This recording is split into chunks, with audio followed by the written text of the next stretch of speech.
Gather round, gentlemen. It's now time for Celestial Theodolite Update number 30 thrice. So before we begin, of course, we'll touch on the Celestial Theodolite Rewards Program. So we have $500 for a prize pool, and we're offering up to $200 for qualifying measurements. So a quick recap on how to do the process and what kind of quality we need and all that. So here's a video from Mike's C-Star, recording a mountain peak, including a star. So you should be able to get at least this level of quality where we can define the peak easily, and so you can see the star easily. And if you don't have any, yeah, I don't see you sharing. Oops! Good catch, lads. That was a test to see if anyone was paying attention. You guys passed. Well done. Okay. Sorry about that. We are streaming now. Okay. So the quality should look about like this. You should be able to distinguish the peak from the stars from the background of the sky. If you're having trouble with that, and it's very faint but still kind of distinguishable, definitely go back and get a daytime shot of the peak so we can compare. It doesn't have to be with the same device, but just so we can identify the ridge line and whatnot and overlay it over the original recording. So with that, as long as you can satisfy those conditions, the next part is we need to know your latitude and longitude. We need to know the peak that you're shooting, so you can identify that from a website like peakfinder.com or something. If you're not familiar with the actual peak, you can get all the statistics and stats that you need from there to get the name of the peak. Once you have that, we can do everything else on the back end. You will, however, need to have your recording device synced to GPS time. So syncing it to GPS time will allow us to determine the position of the star at the time of occlusion.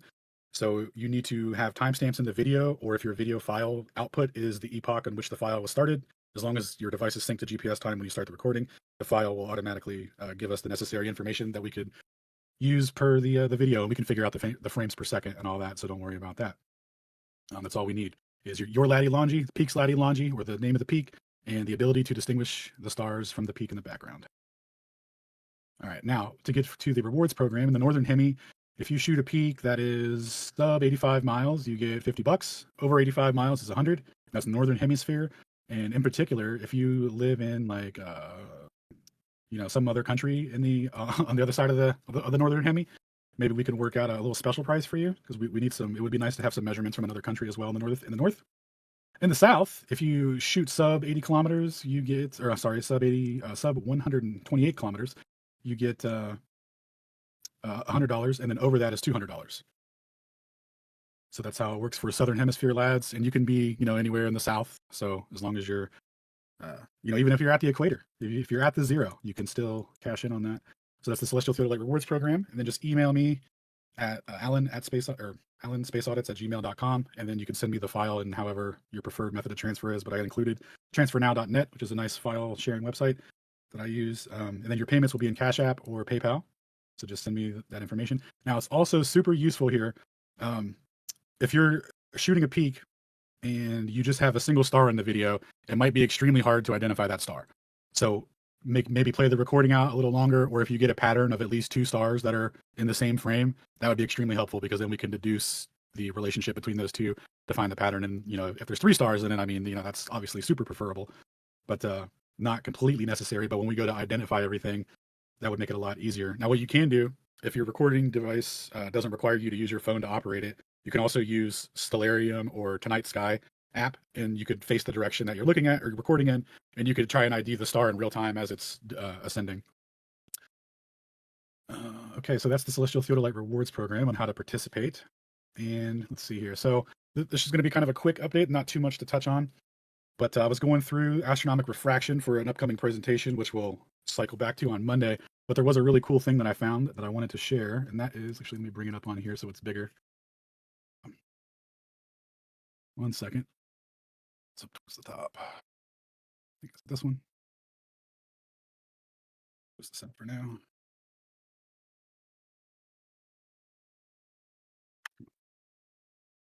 All right. So, in the Spherical and Practical Astronomy book written by Stone, what's my man's name here? William Chauvenet. William Chauvenet. Shout out to him. He includes, I was going through the book here, and he gave like 5 methods for determining the difference between local solar noontime and sidereal time. So back in the day, they didn't have digital clocks, or it wasn't real easy to determine the difference between the two, because if you're going to do celestial navigation, you need to be referencing the star's position with respect to sidereal time for it to be most accurate. So what we would do is we would take a terrestrial feature, like a church or a building, something like that. You're roboting a bit, Alan. Okay, 1 second. I'll turn down all these if that helps. So to continue on what we were talking about earlier here, You I found this. Go ahead. Lagging still? oh no, I was gonna say you were talking about local mean time and sidereal time, and that's when you started roboting, just to catch you up. Yeah, I'm just catching it up for the intro to the new video, kind of. Gotcha. But yeah, what we were talking about here was the difference between local solar noon time and sidereal time. So to get on sidereal time, to find out the difference between the two, so that you could use sidereal time for celestial navigation, what they would do is they would take an occlusion with respect to a terrestrial feature, meaning they would. So the way that they described it in the book here, they would use like a church or the known height of some building, or a mountain. I'm assuming. I haven't found any stuff from the official docs yet. I'm still hunting down the official stuff, but they do say at the horizon you would have to account for refraction for this. And by account for refraction, they mean to subtract it out so that they can get the true position of the star.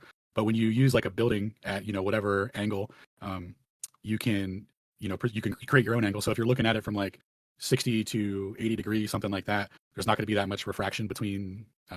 There's not going to be that much angular difference between the star's true position and the apparent position. We can go into that here in a second. Let me put that up on the thing.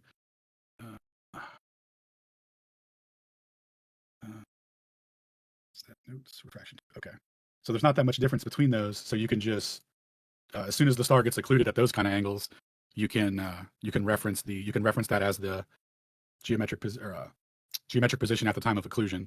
And so with that, you write down the time of that first occlusion, and then you let one more star occlude. And once you have that second star occluding, you take, where did that other picture go? Oh, right here. You take the time difference from that, and then you subtract that from your local solar noon time, and that gives you sidereal time, that difference. And so he makes a special note right here that says, this method was frequently practiced in the geodetic survey of France. See the Novella Description Géométrique de la France by Passant, Volume 1. So I could only find volumes like 2, 5, 7, etc. Still trying to get Volume 1 to get the specifics on this. But as far as I could tell, they would use like a building, so like they would just rise over, run to the building, I'm assuming, to get because there's not going to be curvature between you and the building if you have an 80-degree angle to the sky.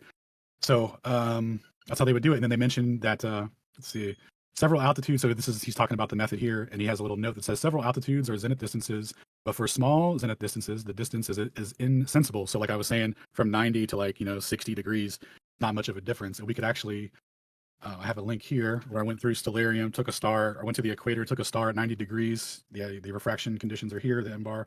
And then I just, every 10 degrees of elevation, I just noted the difference in refraction. So at 90, pretty much indistinguishable. And then 80 is 10 arc seconds. Again, that's like nothing. 70, 21 arc seconds, nothing. 30 arc seconds for 60, that's basically, that's almost something. We're getting there. It's 50 degrees. We're at 50 arc seconds. So now we're cooking. We're about to get to a minute here. 40 degrees comes out to be 1 minute, 11 arc seconds. So now we're getting into a difference here. 30, 1 degree, almost 2 arc minutes here, 43 arc minutes. 20 degrees. Now we're at 2 arc minutes, almost 3 arc minutes of refraction. 10 degrees comes down to 5 arc minutes difference. And then for 5 degrees, we get 9 arc minutes of displacement. And then for 2 degrees, what was that? Yeah, for 2 degrees, we end up with 16 arc minutes. For 1 degree, we get 21 arc minutes. For 0 degrees, and this is for the geometric position, and then this is why we can see the quote unquote apparent position. So when the geometric position is at 0 degrees, all of these are geometric positions starting at 0, or starting at that for the angle. So when the geometric position is at 0, we get 28 arc minutes of refraction. When it's 5 degrees below the geometric horizon, so-called, we get 29 arc minutes of refraction. When it's 10 arc minutes below the geometric horizon, we get 30. We get a nice 30-piece chicken nugget there. That's not a linear rate, is it? That's like an increasing rate of some sort. As you get closer to the horizon, the amount of refraction gets bigger. Was it exponential? What is it? So it diverges to infinity. And to stop that, they have to impose some conditions and stuff. That's part of the presentation that's going to go next week, is going over the math stuff for that, because it all comes from this paper right here from Willis, The Determination of Astronomical Refraction from Physical Data. So basically, he breaks down how they come up with the computational model to start off with this sphere and all the things that they need to do to homogenize any actual temperature, any actual dynamics of the atmosphere will get like rounded off in this. But yeah, as you get closer to the horizon, part of this is that it goes to infinity. So anyway, basically, all they need to do is explain where was that? Oops. All they need to do is be able to explain why the sun is still visible after the horizon. So they take that as their benchmark, like when to cut it off, I guess. So at minus 30 degrees, and like that's about where the sun starts to where the apparent position like starts to set. So like, you know, it'll be like a 2 to 3 minute delay or whatever they say. So like this is the how they explain that through these equations here. So up to 33 arc minutes of refraction, and then if you go higher than that, it doesn't do anything.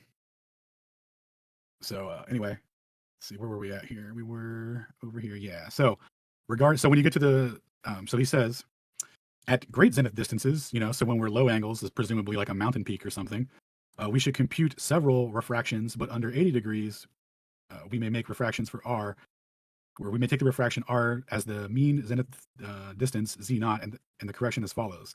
The difference between Z naught and Z is the mean that gives you the mean for the refraction thing. But anyway, basically saying that when the distance, when the zenith distance is small, they don't care. At great distances, you have to account for refraction, and by account for refraction, they have to subtract it to get the true position of the star, which is very reminiscent to what we're doing with the celestial theodolite. Right, we're taking the true position of the star at the observer location and comparing. Oops, where's my spreadsheet at? And we're comparing where that star should be for the observer with respect to the physical elevation of the mountain peak as predicted by the globe. And then we're also taking the position at the star at the end of that arc length, which is where the mountain resides, and seeing where the star's position is with that to see if there's a geometric alignment between the star to the peak, and then from the peak to the observer. So yeah, if these dudes were using this method, you know, if they just projected that out, they could have been CEL-THEO lads. But yeah, I just wanted to show like the methodology that we're using is consistent with actual practical uses of astronomy. You know, we went over how eclipses are predicted with the geocentric position. So like occlusions are all based off of that geometric intersection. And I think it was really, really important to understand that like the difference between, you know, using a small zenith distance, you know, one of these angles, you can just treat it as that being the true position. Like you're not going to make a 10 arc second correction. Like time wise, that converts into like, what is 10 arc seconds in time? Boys, let's check it out. See 0, 0, 0, 0, 0, 10. 10 arc seconds is 1 second of timing difference. So I don't even think it's 1 second, is it? It probably might actually around be rounded. Yeah. Yeah, it might. Yeah, because it takes like 14 to be 1 second because you have to, or 15 because that comes out to 4 of those comes out to be 1 arc minute, which is, so 1 arc minute is off the top of my head, but 4 seconds. Yeah, and then so that would be 15ths of a second. Yeah, so not even a real difference using those. But when you get down to the horizon, they're saying you got to subtract it out. That's pretty significant when using the geocentric position to determine time. So that was really cool to see that the geocentric position of the star was used to tell the difference in time between local solar time and sidereal time, using the method that Mike came up with to determine mountain elevations. All right, does anyone have any questions about anything that we've been over the last couple of weeks or anything like that? Because like I said, if not, I don't have too much to go over this session. I'm working on a refraction presentation that'll be ready for you guys for next week. And we can go over how astronomical refraction is computed. Like how did they come up with this? Like Shane was saying, it seems like a really interesting scale that's diverging at the horizon. Well, get into that next week. Anyone have any clarifying questions or anything like that? Curious. What does this mean? What does this imply? Yeah. What'd you do with Nikki, Alan? Nikki is still very much a part of the celestial theodolite process. She's just busy right now. She's doing her own thing. She's got some family stuff going on. I think she's in the middle of having a fight with Megan Thee Stallion. So gotta see how that plays out. She's real busy, dude, you know? Yeah, I heard she was collabing with Legendre or whatever. Oh, dude, Legendre. That's a good one. We can talk about that real quick. So if there's anyone that looks like they're made up in history, it's this guy. Oops, that's not it. Like Legendre. Where was the legend? Yeah, here we go. Oh, it didn't change. Come on, guy. Oh, dude. Gally, did you see this? What isn't it? Oh, okay. Dude, in what circumstances something negative 30 degrees? I was trying to figure that out when you were going through all the data you grabbed. Yeah. So interestingly, like, you know, they predict how the geometric horizon should be, you know, where the star should be, you know, occluded by Earth curve at that time, and it's like still visible. So So they're saying, so you can see something that's geometrically 30 degrees below, like where the true position is 30 degrees below the horizon, but they're still in apparent position you see. Is that what that says? Yeah, that's exactly that's how they explain sunsets. That's insane. Wow. Yeah. Wow. Dude, well, it gets even worse because this homogeneous model this homogeneous Latitude, bandwidth, stratified model, whatever. yeah, it ends up conflicting with the Novaya Zemlya effect. Where they need a strong atmospheric duct to cause the lifting over that amount for like 10 degrees of refraction, like literally 10 degrees of refraction. It can't be produced by the model that they use to smooth everything out to create their that smooth gradient that they need to go down to the horizon to describe it. Like it's completely because it's based off anomalous of thing. It's a static model, yeah. So, but they round it out through through integrating it. It's insane. Totally smooth and rounded and universally applicable, except the closer you get to the horizon, we're going to approach infinity with that curve until we're exponentially past where we started. Because that rate at the end got super, like, I guess, close to infinity or whatever. It spikes right up. Yep. It certainly does do that. Did you find Alexandre? Oh, yeah, here we go. I did. So this was really interesting. We often argue about, spherical excess on the glob and how if you add up all the different ASIEs over 3 different locations, you're going to get this amount of spherical excess, and that can't possibly happen on a flat Earth, etc. Well, this dude Legendre has a theorem that was used in the French surveying as well. In this theorem, you can convert any spherical triangle into a planar triangle by taking 1/3 of the spherical excess and distributing it over the other points of the triangle, which will increase the length proportional to that of what it would be on a sphere. So there's actually no difference between the two. You can just do a little bit of math here and get those, just basically, adding that to the lengths of the triangle, or adding that to each side, essentially. And it becomes a planar triangle. Very cool. So that's Legendre's theorem here. Oh, right there. You click on his name. Here's the link. And then, and then in case anyone was curious about what Legendre may or may not have looked like, this is our boy Legendre. And then his family crest or whatever, his coat of arms. He's a diabolical calculator. He looks like an evil calculator superhero. He's the life of the party. That's the bad guy from. I was gonna say the bad guy from Mega Man is what I was going. Dude, wait till you see his coat of arms. Oh yeah, this coat of arms is hilarious. The compass and what? He's got the god compass to measure the globe. I've never seen the globe compass before. That's hilarious. That's the first time I've seen the globe compass. That is so hokey. But anyway, that's also now my family crest as well. So, and this is the WGS84 in a compass or whatever. But yeah. Oh, we also learned about vertical circles. Oh yeah. Vertical circle astronomy. No, wasn't it central? Nope. It was in vertical spherical circle. geometry. A vertical circle is a great circle on the celestial sphere that is perpendicular to the horizon. So yeah, we came across this weird phrasing where they were basically talking about something transiting your dome of vision, but they called it a vertical circle. And then when you look up what that is, it's a sphere of vision. Yeah, it's literally the zenith point of the highest point of your vision. Crazy how we keep finding that concept. It says there is a vertical circle for any given azimuth, where azimuth is the angle measured east from the north on the celestial horizon. Vertical circle, which is the east-west directions. Yeah. So you can go anywhere on Earth, right? And anywhere you go, you're going to have your own sphere of vision, right? Depending on where you are, latitude, longitude. You look up at the sky, you're going to have a vertical circle. That vertical circle is your zenith, aka. Yes, sir. So you're saying we see in vertical circles? Yeah. Yes. I guess, sure, yeah. Yes. Isn't that what Freemasonry says or whatever? I mean, but apparently this guy didn't get the memo. Right, yeah, he adjusted the symbols accordingly to super push the message, I guess. That's definitely the esoteric message right there on that guy's crest. Dude, this whole page seems made up just to talk about spherical excess. No, dude, okay, explain his gravestone then, Beast. Adrien Marie Legendre, officer de la Legion de Honore. Where's his picture? If his picture's not on there, I don't buy it. How do I know that's it? Oh, all right. Wait, come on. Go back to that tombstone. Look in the bottom. Yeah. Concession. Oh, he concedes. All right, we win. There you go. I'm just kidding. I don't know what it says. I don't know. Yeah. What it says. All right. Well, if there are no questions or anything, I guess we can wrap soon. But there was one correction that I just made recently to the spreadsheet. Shout out to Ruhif. I had a clerical error in here on the blend mountain here for the 40-kilometer one. Eddie's blend. For this one, I had 635 for the altitude of the peak, 635 meters. It was actually 650. So last week when we were talking about the emergences and the differences for refraction and whatnot for the positions, how Stellarium is reporting that it's geometrically over the peak already at the time of emergence, and like going off of with that difference there, that came out to 4 arc minutes when they had this at 630. So adjusting it to the correct altitude, 650, it's now geometrically over the peak by 4 arc minutes at the time of emergence. So instead of being 27 seconds off, they're 19 seconds off on the refraction amount there.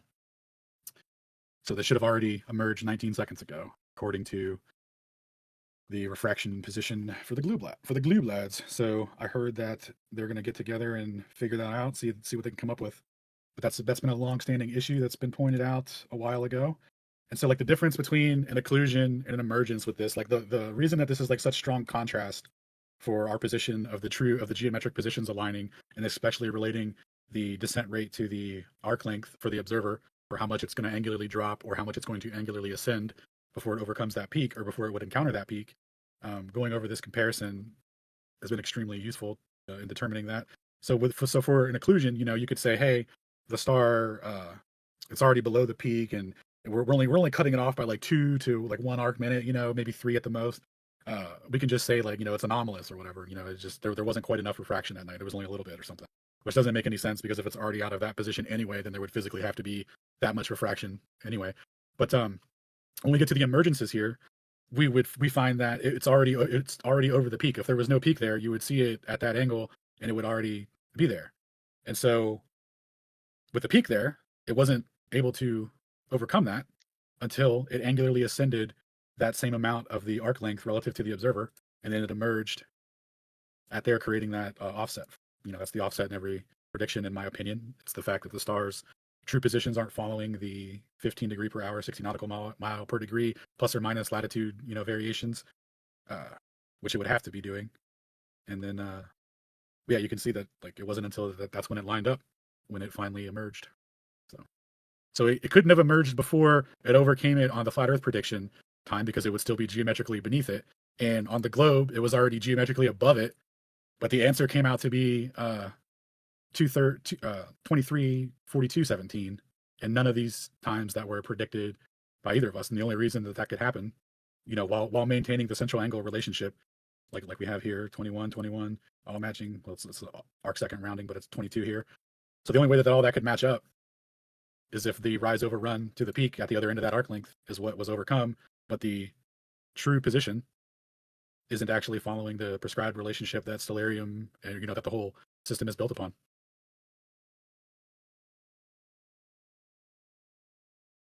Nice. Anybody have a question about what the heck we're talking about, in case you weren't up to date?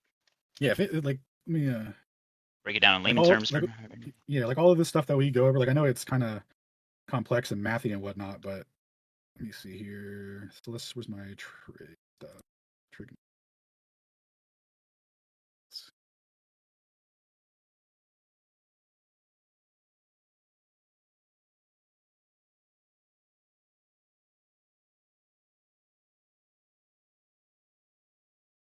So in order for the Earth to truly be a globe, they have to have these geocentric positions of the stars follow 15 degrees per hour, 60 nautical miles per degree, plus or minus latitude variations. From now on, I'm just going to say 60 nautical miles per degree. The latitude dependency is implied. It just makes it shorter. But so anyway, in order for that relationship to hold true, the time, like as the Earth rotates, right, this star is fixed, but this elevation is going to change as the Earth rotates away. And the angle change based on time is completely dictated by this curvature between you and the star. So, that curvature rate is fixed relative to that fixed position, and the apparent position that we see in astronomy, once they've identified the star and the time and all that, they subtract the refraction amount to get the geocentric position of the star, and that position is what relates the geographic positions to the quote unquote globe. That's what links the star to the ground. So it's the most significant part of the model that they're using, but there's no real way to test the true position unless you do an occlusion like this. So if you're just using the system internally and referencing, these refraction corrections that come out of computational models, you could never falsify the model, because you could if you saw an anomalous thing like, the Novaya Zemlya effect or something.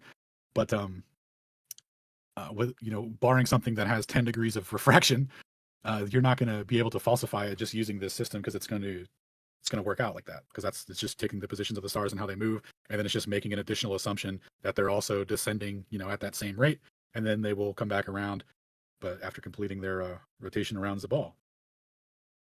But the equivalence between that, obviously, is them just moving away from you. And then what we're finding with these measurements, with these being off like this, low at the horizon, what we're finding is that it's not even following that descent rate. It starts to linger and just be kind of, instead of dropping another degree, it just stays at the same elevation for a little bit. Essentially, is what's happening. Like, that rate is not what's being prescribed to relate that geographic position when you're doing celestial navigation. And so what that shows and implies is that if the Earth isn't a globe, but you're using that coordinate system to reference a ground position relative to a star, as long as you're using that coordinate system and everyone agrees, then everyone's going to get the same geographic position for the star when they reference the angle, no matter the apparent position. If you go off the apparent, everyone's going to have a different GP and it's going to be retarded. But when you take your refraction angle relative to that true position of the star, well, guess what? You just established a GP or a geographic position for that star within the coordinate system. And so that's how the whole thing works out.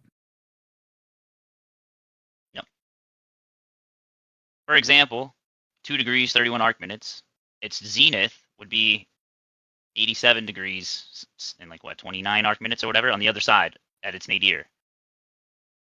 Compared to you, its zenith would be somewhere 88 degrees down the line in the south. Yeah, somewhere in Africa is where. Yep. Problem is you can't verify it because that's where the sun's at now. You know what I mean? You'll never see the zenith at that time, at that angle, because that's when the sun would be out. So it's all based off of one zenith, right? First point of Aries, and then it's basically plotted out from there. So you're saying that the system of celestial navigation is now an agreed upon convention? It's not based off of reality? Correct. It was imposed on us by the King of England in 1777 in a royal decree where the Board of Longitude was given the authority to fine sailors and people who were navigating and stuff for not using their almanacs and using their chronometers and using their system, which relates all these GPs through that transformation to that geocentric position to reference where it would be with respect to 15 degrees per hour, 60 nautical miles per degree. Yeah. Isn't that similar to the standardization of F equals ma, or the speed of light? They're not actually. It's not actually F equals ma is not the case in every instance because they don't account for drag, for instance, or with the speed of light we know that it changes depending on the medium or what have you. But just as a standard to make it simple, they've adopted a convention. Isn't that the same as this? Yep. Yeah. Yep. Yeah, percentage. Those movies where you see the captains on those ships and they have a bunch of paperwork. I guarantee you 90% of that paperwork is just finding time, just using chronometers and taking measurements to try and figure out where the heck they're going. It's insane how much work they probably had to do before GPS and stuff. So kudos though for them doing it, I guess.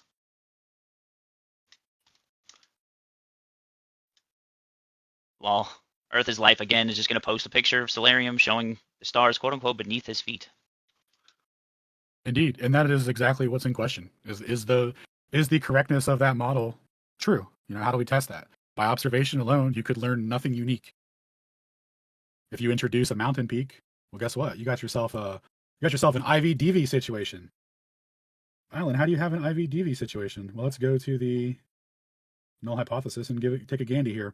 So IV would be the distance from the observer and the elevation with respect to sea level for the observer and the peak.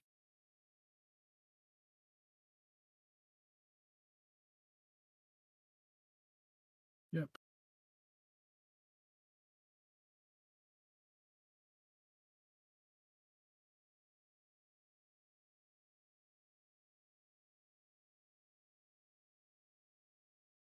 Anyway, so we have the so this determines our line of sight to the peak, and then we have the control variable, which is the known elevation to the peak. Now we can't change that; that's going to be the same, but we can change our distance, so we can manipulate our independent variable with respect to that control, which is now the elevation of the mountain. So we can change the relative angle, which is going to be our dependent variable, and then that occlusion is going to be the naturally occurring phenomenon that happens when the mountain peak intersects with the star, and then we can check that dependent variable and see how that lined up with our predictions. Great question. So a big part of null hypothesis testing isn't necessarily that that you'd be able to test another feature of the thing, but just that it could possibly be tested, right? So, for example, we often get a lot of scrutiny about there's no observer on the mountain peak. However, theoretically, we could have an observer on the mountain peak taking his measurement of the star to confirm that that angle is the same angle that Stellarium is saying it is. That is possible, but we'll go ahead and trust it because I don't think anyone here is going to say that Stellarium's wrong, right? We can pick anywhere on the globe and reference a star, and that position is going to be accurate, right? Like no one would disagree. So the idea that we haven't gone there to measure the difference or whatever, is a whatever moot point. But it is possible, and that's an extremely important part, because when we get to the eclipses, and you would have to go to the moon for that. That's not a tenable thing that could be falsified. No one can go to the moon and measure the elevation to the sun for eclipses. So it's not even tenable. Is that guy in Discord, or is he just typing, Shane? He's just typing. Oh, I thought he was here. He was. Well, anywho. Yeah, so anyway, when you say like, why is that not the method? Why are you using that? Even if we did, it wouldn't be relevant. It wouldn't be physically meaningful. Nobody could ever actually confirm it. That's not. So anyway, a big part of that is illustrated here from Karl Popper. It says, for I do not demand that every scientific statement must have, in fact, be tested before it is accepted. I only demand that every such statement must be capable of being tested. Or in other words, I refuse to accept the view that there are any statements in science which have resignedly to be or to accept as true merely because it does not seem possible for logical reasons to test them. So even if you could calculate it out and it worked, I wouldn't even expect you to accept it as a proof. Nobody could ever actually confirm it. So the point of Brian deriving the elevation consistency using just the shadow link that's cast on the Earth and the angular drop converted into meters. That's a completely different goal than what would be achieved by trying to do celestial theodolite method with it, because you could never even confirm it anyway. So anyway, that's my stance on it. If a statement of science is not falsifiable, if you can't experimentally test it or anything, then it has no meaning to me. That's my standard for it. Not that you must test it, but that it could be if we ever had to. Because otherwise you would, following the line of logic, one of the big critiques is, well, you would have to endlessly keep testing things over and over and over again, and you would run into like, forget the word for it, but it's like a regression of just, you never get out of, the next experiment leads to another Infinite one. regress? Yeah, but it's not, yeah, it's kind of, yes, exactly. But you don't have to do that. It's just, can it be tested? That's sufficient enough. Once you've reached a conclusion here, like we've got a good enough stance. So the next step would be, okay, should we get a guy on the mountain? You could. I'm down. I'm kind of Not down. necessary. You could. Not necessary. It's not going to help us with the true position per se. Well, I guess you could reference the apparent position, subtract the refraction out, and then that's where they would say it would be or whatever. So it's not going to be as meaningful, but it's something that could be done. But with the moon scenario, no, can't. So it's a little less meaningful there. So if anyone's interested in reading the philosophy and logic and the history of science, here's a link to that book. Science. Oops, why isn't it coming? Oh. Nice, dude, that baby fresh popper. You would think by now, like some Glober was like, you know what? I took my own CEL-THEO recording, and you're wrong. Dude, nope. I've been trying to pay Globe Labs. Paying people. I'm trying to pay people to do it, and they're like, no. That's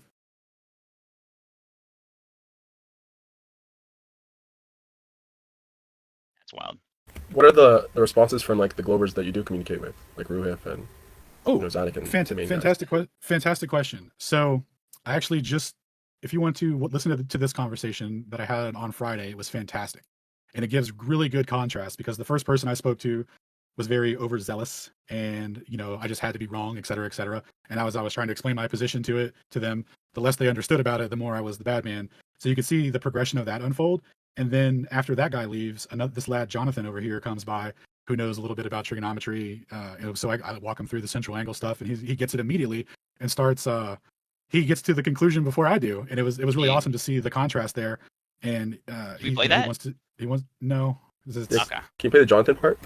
I don't know where it's at. It's within this band. I don't know the exact. I got you. Am I about to one tap it? Yes. Yes. Brian's in here too. I'm gonna have to call his space. Shout out to Brian running Flat Earth Fridays. Yo, I might have just one tapped it to that fictitious observer. And in 1777, the king of jolly old England imposed the use of this coordinate system on all navigation. So it only works because everyone agrees on it, and we all conceptualize that's what the ground position should be, because that's what we use the coordinate system. That's where it says it should be. But no one's ever confirmed it. And what these occlusions show is that they're not following that rate. It wouldn't be there. Well, bloody hell, I'm gonna have to call up my friend. Yes. I'm gonna have to call up my friend in Australia. Okay, so that's not the exact part where he 5 minutes before, 10 minutes. It would have been earlier. Let's compromise with 1.5, eh? But yeah, anyway, he immediately saw the issue and then started wanting to verify that zenith transit for not zenith transit, that zenith vertical circle transit for someone in Australia as he watches, as he's looking at a star in his field of view. So yeah, it was a really, really good and productive convo. So I'll link it here. And then, like I said, it starts probably around here-ish, but the one guy I was talking to, you might get a little annoyed at that. So just skip ahead to Jonathan or just listen to the whole thing. It was a great contrast, honestly. So none of them have provided any plausible explanations or rebuttals? No, the last person that significantly understood it was Mike, and he became a flat earther once he understood it. Like, yeah, it's... No. What about Jesse Path of Light? Yeah, I was talking to Ruhif actually about the let's see, he just replied. Let's see, for 89 I get 659 meters, which implies the height of the trees above 338 groundish level for 20 meters or so. Yeah, so you want this to be 659. Okay, let's take a look at what happens when we change that by 9 meters. This one,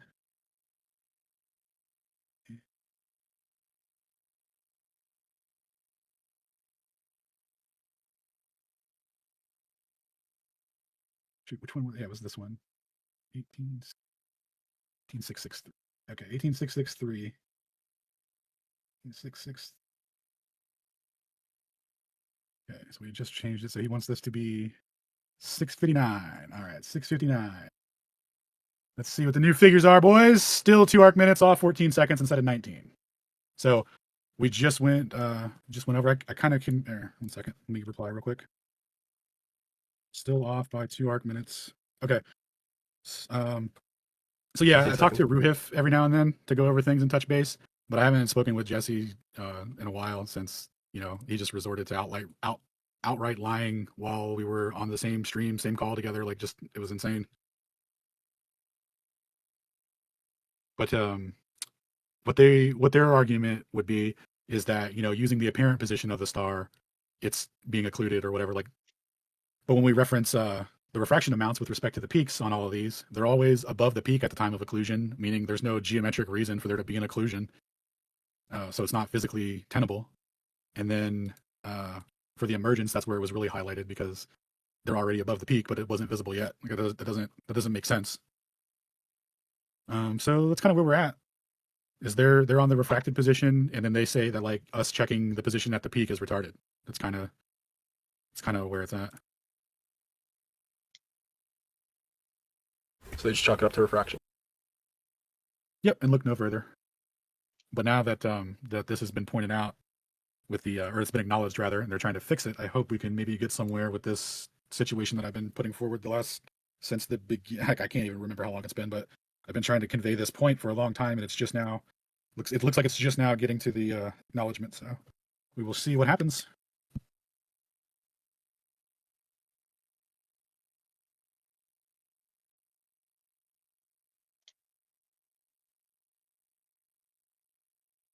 Yeah, the problem is when they invoke their refraction, well, it's not like refraction just stops after you go to the mountain peak, right? So it should still be the same calculation that they have to use. So they're trapped by it as well.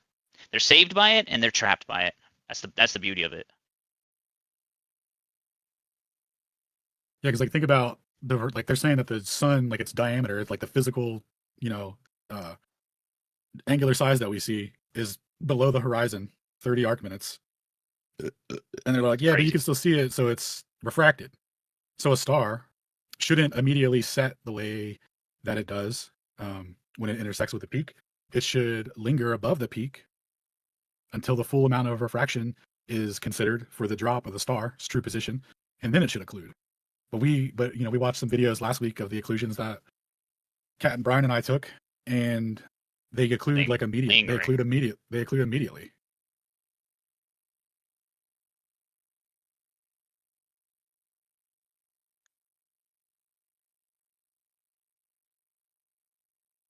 Occluding immediately, you mean like as soon as it went down past the peak, like it's gone. Right. But Yeah, that thing did linger. Wow. Well, that one was there was a dip in the terrain there, so it like set into a pocket. Oh. If that's the one you're talking about, because that one looked like it lingered the most, but it's set into a pocket. Like I'll pull it up real quick. Let's see, where would that be? That would be videos, C star, new data 7, perhaps. Yep, right here. Let's see. Make it big screen. We can move this to number 1. So right here, there's a little dip. It's going to set into this.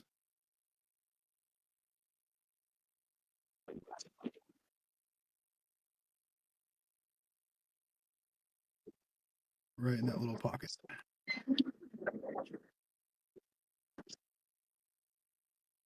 I see.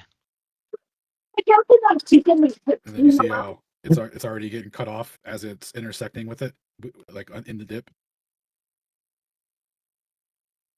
Oh, I see it. Yep, and then now it's hit the side of the dip is right here. It's hitting the side where it's coming up. It just basically knocked it all out.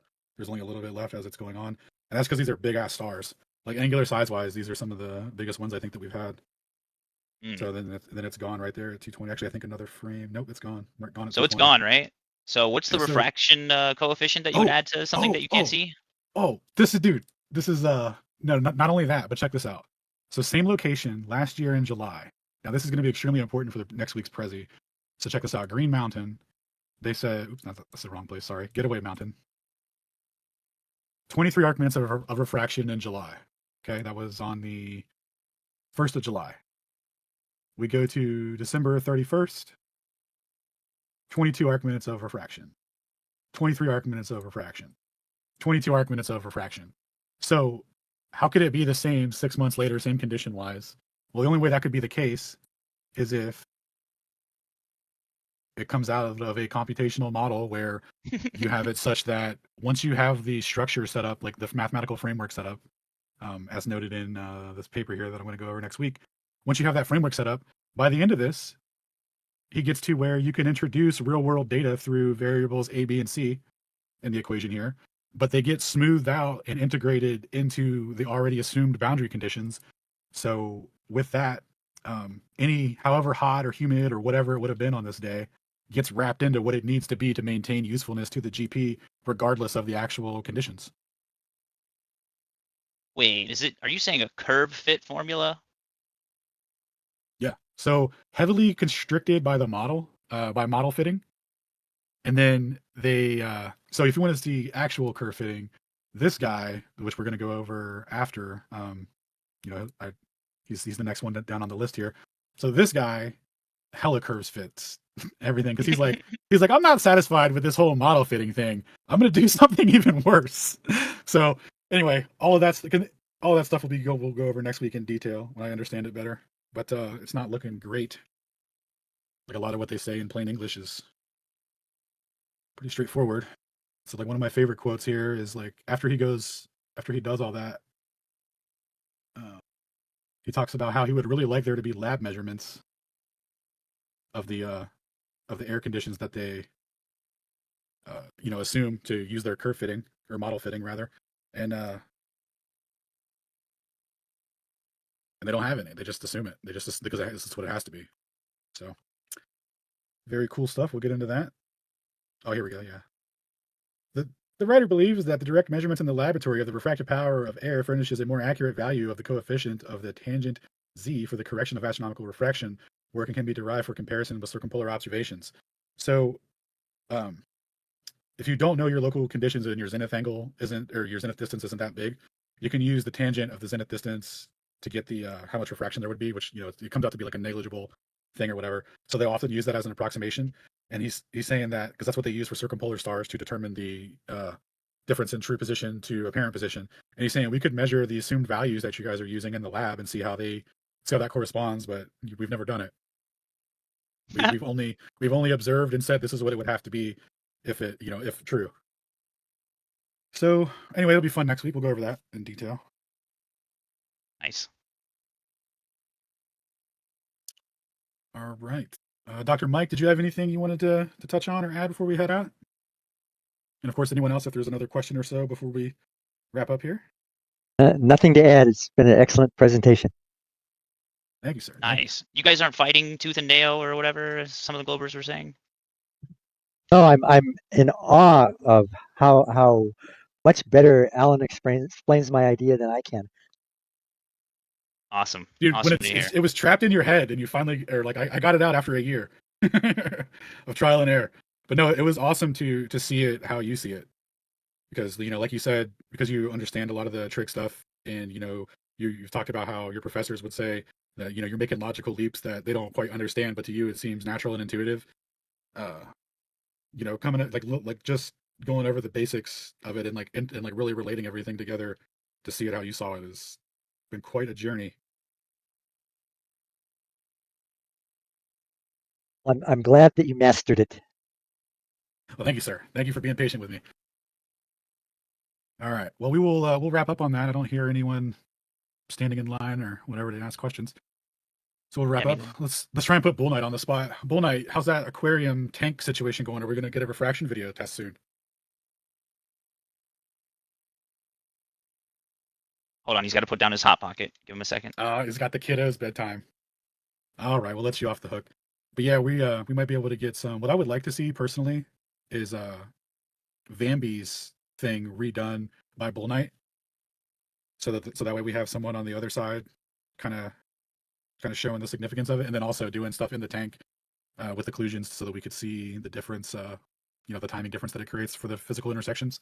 So anyway, we'll come back to that in the future, hopefully. But we'll be back next week with the refraction presentation. And then tomorrow on Ether Cosmology, I'll be going over the refraction presentation. I should have it all figured out between tonight and tomorrow.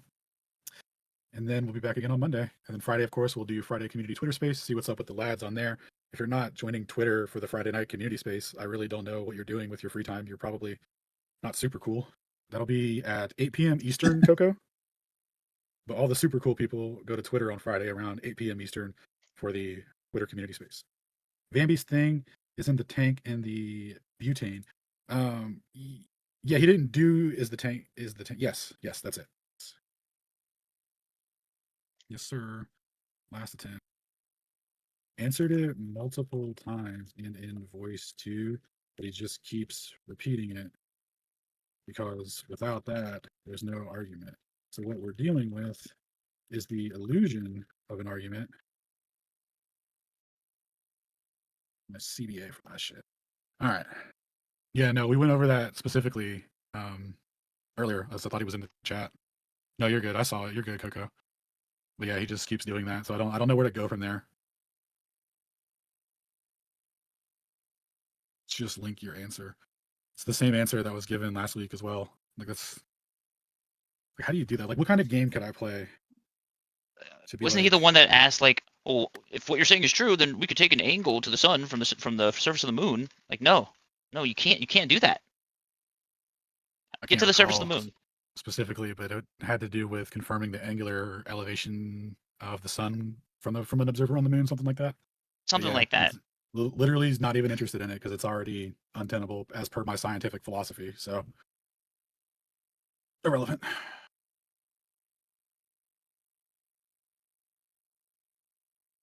Let's wrap this up. No one else seems to. See you guys next week. Thank you all for tuning in and being patient. If anyone has any Celestial Theodolite related questions, of course, you're welcome to join the Discord.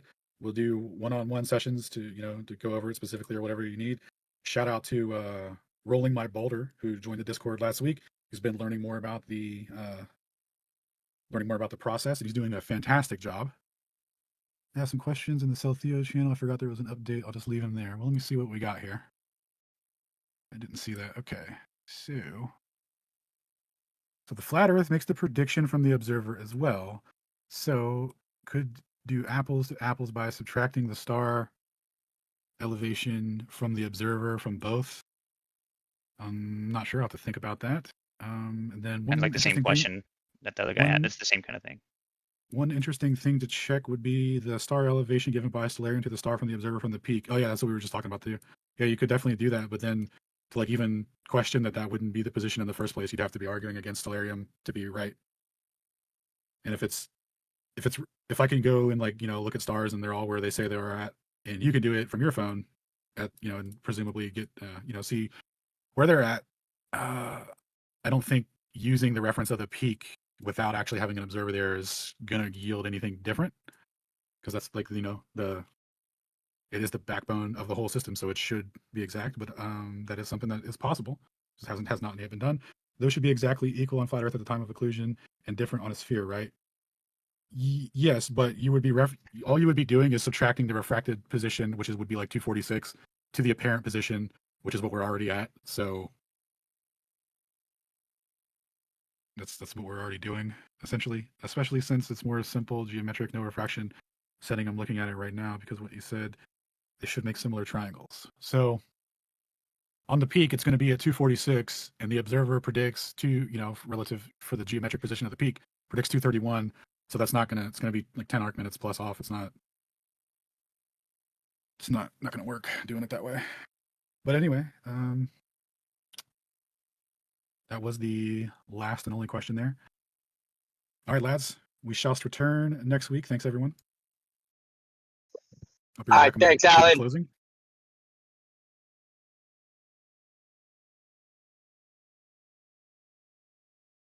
All right, done. No longer live. Yeah, that's great. No longer live. Could for funsies stream that Jonathan convo. I mean, I'll let the group decide if they want to. Nah, I don't feel like sitting around for that and re-listening to it. You're good. I still got like 10 minutes of driving. It would have been so nice. I got you, Rob. I got you, Rob. Unless somebody has a more important conversation they want to have, but I wouldn't mind just listening to it. It's up to you guys. And girls and gals. It seems I'm the only one voicing an opinion. Yep. Everyone else is Rob, what do you want? Let's do it. The man wants Thank it. you, everyone. All right. Get in here, Rob. All right, he's in.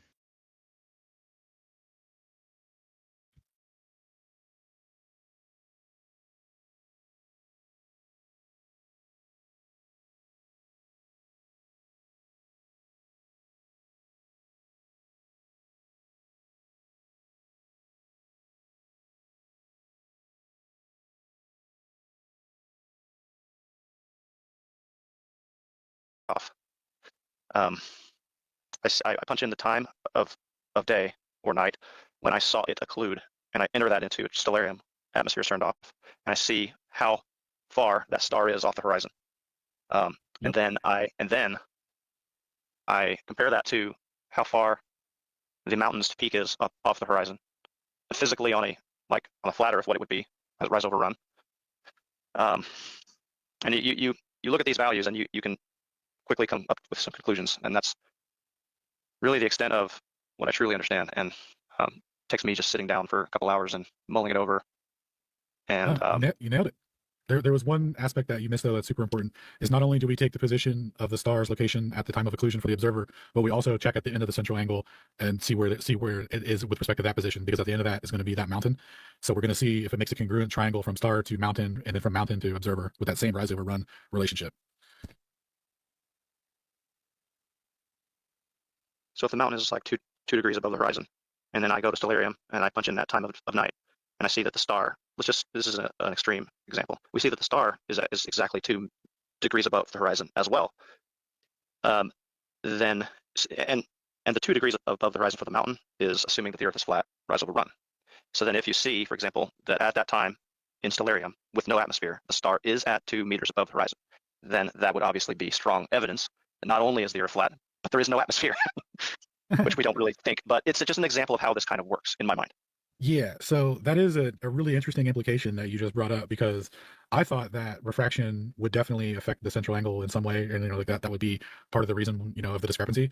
But then, but then when I started, or when I was looking, let me back up. When I was looking at how much we were off versus how much the globe was off, and I was like I was like, maybe refraction threw off the timing or whatever, like Zidney was suggesting earlier. That's kind of what I thought, or what I used to think. And then when I started looking at it in terms of the central angle for, what's at the end of that central angle? Okay, there's a mountain there. Okay, well, we know that there was an occlusion time. So how much of that angular drop relative to the observer was able to occur for that star before it got occluded?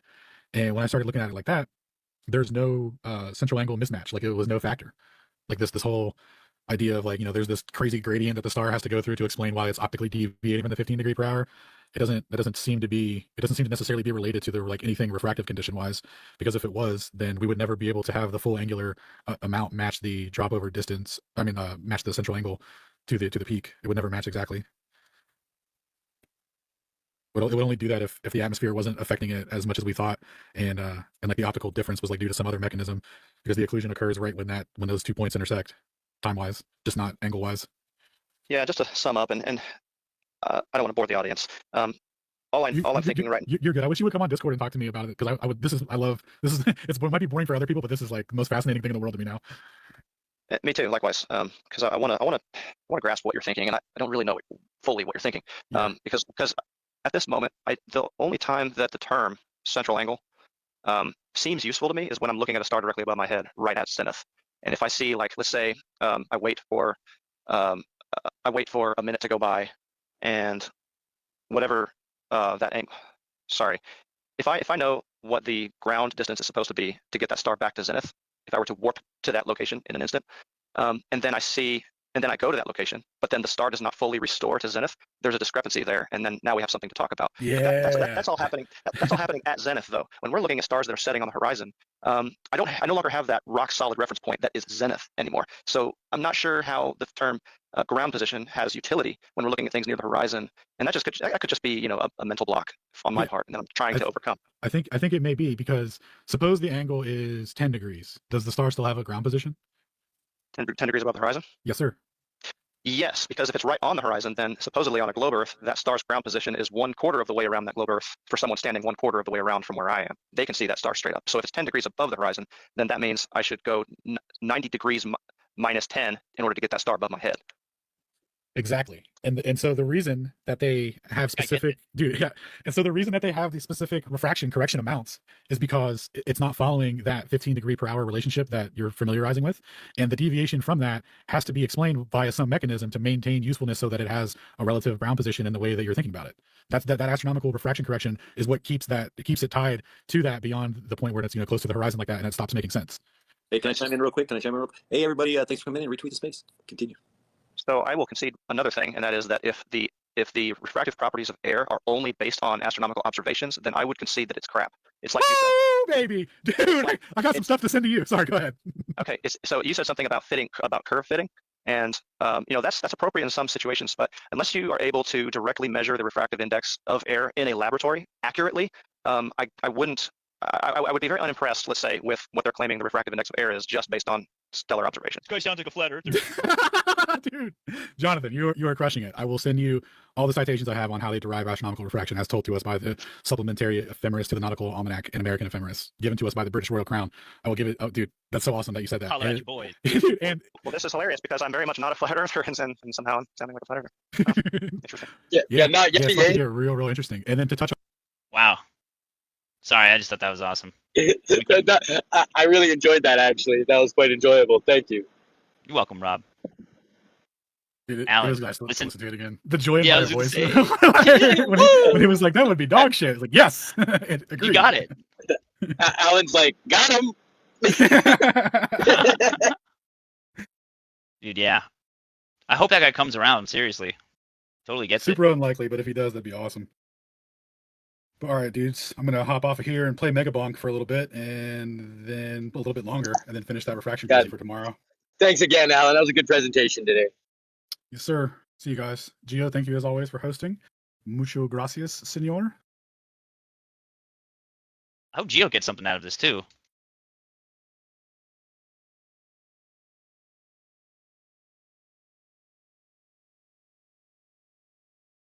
Might not be at his mic.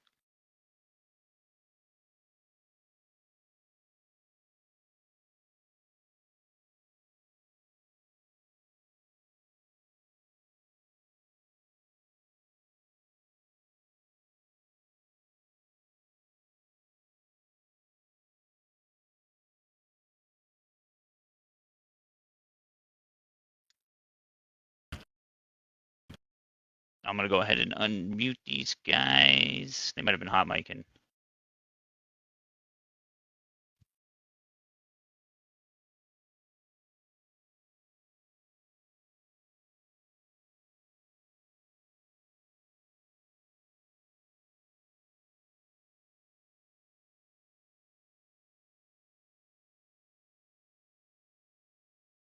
Sure got a lot of people in here for nobody saying anything though.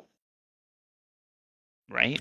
I mean, what is there to say? The method has these huge errors, sometimes matching globe, sometimes matching concave, thousands of extra feet, no explanation, and no answers for, what, a year now? So what's there to say, really? And the same propaganda technique Jesse employs after we already done with the presentation. Okay, bro. I was just gonna say, you waited until after Alan left to say that shit? Well, he mutes me till he leaves. So, like, don't blame me. I'd love to talk with him. I'd love to go over it with him and find his explanation for the extra 1,800 feet for North Peak and the fact that Wind Mountain matches the globe. I would love to go over it with him, but he won't go over it with me. So You're a liar. did you bring receipts or did you burn those? Because your pants were on fire. Well, you were caught red-handed lying. It's been explained to you every single time you bring it up, Jesse. That's why no one even wants to talk to you anymore. You're nothing but a liar. That's all you do. That's all you do. Lie. No one's got evidence. Bring your evidence of that, or shut up. Pathetic. Your debate with Alan and Dr. Heffron, where you got caught red-handed lying. Yeah, I did. Yeah, you did, and you got caught red-handed. And you actually got caught red-handed. Did you? Are you going to let him do this to me? You wouldn't let me call people liars when I actually brought video evidence. You said that was attacking people. Now he's attacking my character. He has no evidence. What's going on here? We had a debate. You lied on it. You're a liar. Yeah, people are called liars on this server every day, Jesse. Everybody is called a liar at some point in this server. Okay, then why do I get moderated when I do it and when I bring evidence? I have no idea about you getting muted or reprimanded for calling someone a liar, but I see it every day. People are getting called liars on both sides. Well, so what does that tell you? Everybody lies, Jesse. Well, thank you for confessing. Don't be offended when someone calls you a liar. Well, that should just roll off your back. If you know you're not lying, Jesse, if you know you're not lying, that shit shouldn't bother you.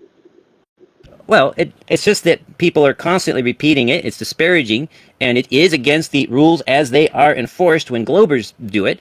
And so, if anybody has evidence of, just let me finish my sentence, dude. Just let me finish my sentence. I don't go long, but I go strong. Okay. Let him finish crying. Yeah, let me finish crying here. Well, let the record stand that if anybody thinks they actually have evidence of me actually lying, they have my standing invitation to present that evidence to support their claim. Thank you. Yeah, do you remember that time where Piezo explained to you for hours about what the CEL-H15 was and what it was used for? And then literally right afterwards, you go and do your own presentation in some other server and then immediately say, well, I don't even know what the CEL-H15 means. Or do I have to find a video of that? You know, but the thing is, Piezo explained to you in confidence, and it wasn't recorded. It was for I was there. I witnessed it, so. He did not explain it in a way that I understood. That's the fact. Did he not explain it to you for 2 hours? I don't know what he was trying to say for 2 hours. He was absolutely refusing to answer my questions as I asked them. He was skirting around every which way, trying to avoid the actual topic. Sure, it was 2 hours, but he was not answering my questions. And at the end of it, I still did not have an understanding of what that cell did. So it's not his fault, or it's not my fault either. You're like, I don't even know what H15 means, but if you would have listened, I guess you weren't listening for 2 hours, right? We're explaining it to you. Whether you agree with it or not, that is what H15 represented. So for you to act like you didn't know what it represented and then go ahead and make a straw man argument in your presentation on the other server, that's called a lie. That's called being deceptive, Jesse. So stop playing the victim, or bring something else other than this. The same bull. Let's stop the meta, and why don't you prove that he did explain all that adequately, and why don't you explain to us all why Greenhorn Mountain measures using the celestial theodolite with 1,800 extra feet, with no explanation whatsoever for what caused that huge error. If you understand that, look, maybe I don't understand what caused that error. If you do understand it, enlighten us, explain it to us, or admit that, yeah, there's errors that we don't understand, huge ones. I'm not going to play your game, Jesse. I'm not going to answer a fool. You say it's a huge error. It is a huge, 1,800 feet is a huge error. Hey, Fact Rob, is, what's that if Bible CEL-THEO, quote? Oh, sorry, Ken. yeah, if CEL-THEO, if these numbers worked out for the globe like they do for flat Earth right now, Jesse would be championing this. He would champion this whole thing all the way to the epi grave. He would Yeah, be you got so a point there. proud of the celestial theodolite if it matched the globe Earth like it matches flat Earth. But because it doesn't match globe Earth, everything is wrong. Let me cry a river and say, "Oh, I think there's an error you can't explain." So that just wipes out the whole thing, right, Jesse? Well, let me cry you a river and put a 2-paddle canoe in it. The fact is, Yeah, you're expert at that, aren't dude, I let you finish. Just let me finish here. Hold on. Go The ahead. fact is, more of the celestial theodolite readings match the globe prediction than the flat Earth prediction, even using the faulty method. Wrong. Just propaganda over and over. But it's okay. I'm not going to answer a fool by his folly, unless you become a fool yourself. So later. So does nobody really care at all that the method has huge errors, and the team that's supporting it just dipped out their last guy, and they don't want to address these huge errors? It's like, at least say, yeah, there's huge errors. We don't know why. We're trying to find out why. You interpret everything wrong and put misconceptions in there. You purposely misunderstand everything and try to say there's 30. This is what 33 weeks. Yeah, Jesse, you're nothing but a liar. You're fallacious. You're just tiresome. Okay, sweetie. So are you denying? Don't bother. Are you denying? Ken, are either of you denying that there is a 500 plus meter error for North Peak? I deny it. All right, you're nothing but a liar. All right. Why would I bother telling you? A fat lady fart than hear you talk. I wouldn't bother telling you because you sat there, asked a specific question of Dr. Mike Heffron. He went through it, and then you started talking, and somebody asked you, wait, Jesse, can you steel man what Dr. Mike said? And you said, I wasn't listening. That's how disingenuous you are, Jesse. That's not even a lie. That's what you did. Well, that's pretty funny of you to say that. You won't let me finish a single sentence half the time. And then I asked Mike a question, and he talked for 15 minutes or whatever, not answering my question. And sure, I could tell after 10 minutes he was, hold on, dude. I could tell after, hold on, Brian. Just how did you ever get a driver's license without learning how to take turns? I could tell after 10 minutes that he hadn't and wasn't going to answer my question. So how am I supposed to steelman that? You couldn't steelman it. Steelman what? He didn't answer my question. Yeah, he did. I thought you weren't listening. He just talked for 15 minutes about what I didn't ask. How would you know? You couldn't even steelman what he said. He didn't make a coherent argument. You just would know. rambled. Whether he made a coherent argument or not, you should have been able to steelman it, and you couldn't. You want to know why, Jesse? Because you yourself uttered these words. I wasn't listening. That's what you said, Jesse. Are you sure that wasn't to? Are you sure you're not getting that mixed up with a different conversation with? Oh no, we're not getting that mixed up with anything. Okay, you go get the recording. In the meantime, if anybody go get the recording. Go get the recording. Theodolite night here, and if anybody wants to talk about these huge problems with the celestial theodolite, why don't we see if we can figure out what's going on here? Because as it is, there's these huge errors that everybody just runs away from addressing. Instead, they insult, they call names, they bring up conversations from years ago, a year ago, maybe two, I don't know. But nobody wants to talk about the fact that multiple star occlusion timings matched the globe prediction using the celestial theodolite method. Why not? Why does everybody know that this is just a bogus system that doesn't even work, and they're just trying to? Why are you guys promoting something that you know is a lie? That's my question. Why do you guys know? Why are you promoting something that you know is a lie? We don't promote you. You're a liar. You're funny, Jesse. You're funny. Why are you promoting the celestial theodolite when you know it's a lie? Oh, because it's not. You sit in there all the time. You can't point out the lies. You sat there all the time. You had a mic. As a matter of fact, you had center stage for 30 minutes sometimes, where it was only you questioning things, going over things. So when your main reply is, I wasn't listening, You're telling people, I'm not listening to you. I'm just hunting for something so that I can say, oh, this is wrong. This is bad. And you don't seem to get it. And I think the straw was when you were in the room asking for stuff and they were giving it to you, and you're somewhere else telling everybody, they won't give it to me. They won't give it to me. And people just get fed up with you, Jesse. You had an opportunity to actually be part of it and ask the tough questions and ask for answers. But when your reply is, well, I wasn't listening, then why ask the question? If you're not going to listen, if you're not going to take part in it, and you're only going to sit there and repeat your same mantra over and over, why bother? Why do you even care? It's like weird. Because people are being you come lied in, to. That's you why. know he's not gonna talk to you. You know he's not gonna talk to you because of what's happened. But you wait until you still come here anyways, and you're gonna come in the room after they're gone and talk about how they're liars and there's big gaping holes and there's all these problems that I don't get you, Jesse. I just don't get you, brother. Well, as somebody who cares about the truth, wouldn't you be alarmed if you saw somebody promoting the celestial theodolite if it was a lie? I mean, look at the video I just like your posted in the. observations, Look at the video clip I just your whole posted in the chat. presentation.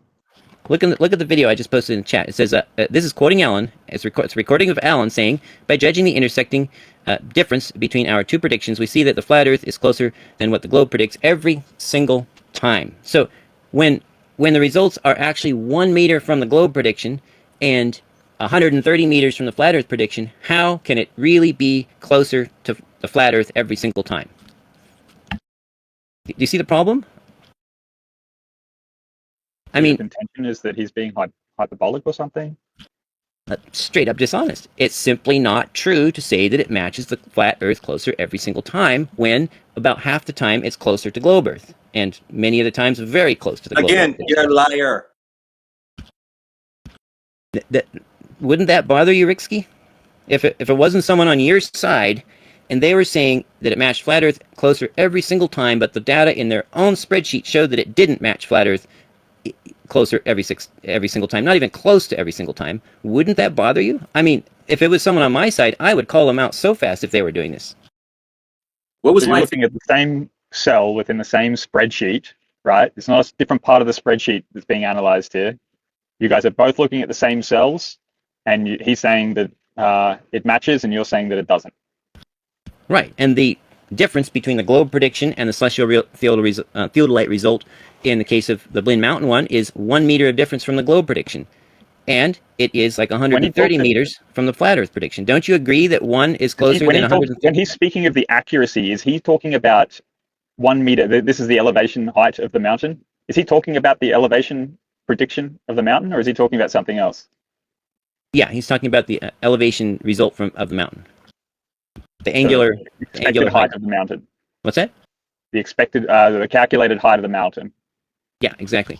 So the flat Earth prediction is arctangent of rise over run for the angle, and the globe Earth prediction is that minus the 8 inches per mile squared of drop, because Earth, the globe is. Once again, I got to go check, dude, because you said some stuff the other week, and I went and spoke to Alan about it, and it wasn't what he said or whatever. So I mean, and I've caught you out on stuff before. I can't even articulate what it was at this point. You're quite kind of clever with it, but I don't know, dude. I guess I'll have to check whether or not he's explicitly stating it when he says that it's flat Earth every time. Is it the elevation height? Okay. Yeah, I mean, the flat Earth and the globe Earth both have their predictions. The method is clearly laid out. You time the star, you put that into stellarium, you put stellarium on the peak, you turn off atmosphere, and that value returned for the Blinn Mountain readings is closer to globe than to flat. Every single one of the Blinn Mountain readings, as well as several of their own readings, using the exact same method. You're using his spreadsheet, you're saying? Yep. Yeah, you can go see all this in his own spreadsheet.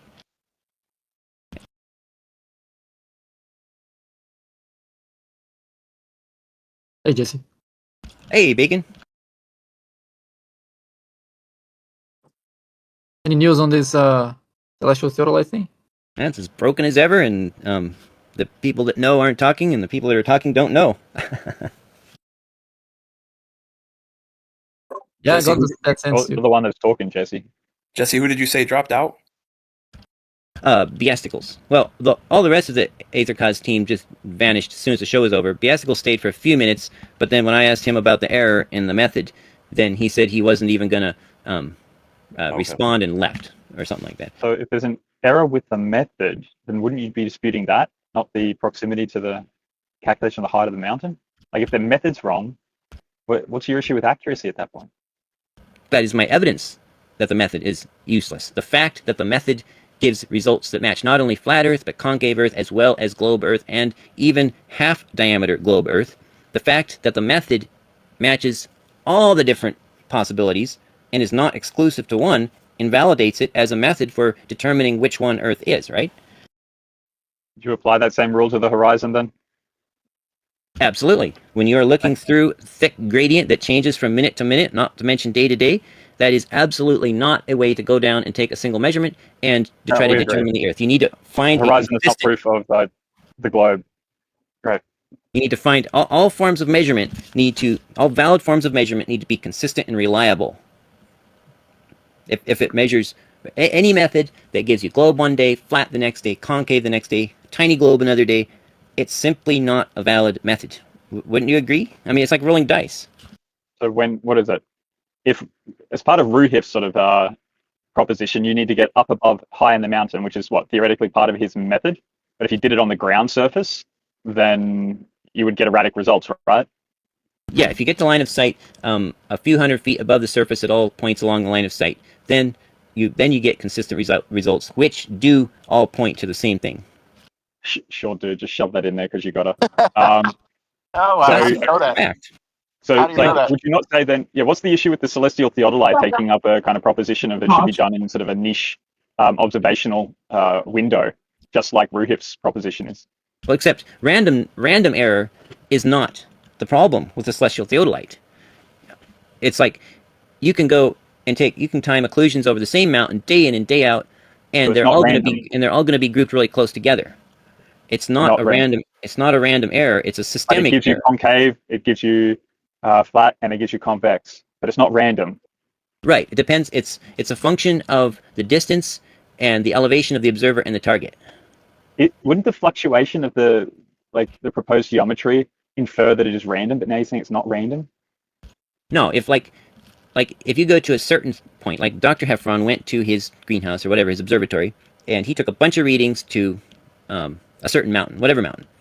All those readings all had the same general amount of error. I mean, there was some variation between them, but there wasn't much, and that's not my issue.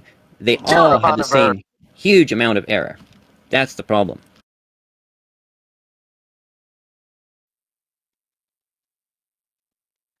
I mean, like when you went down to basically sea level and made your observations?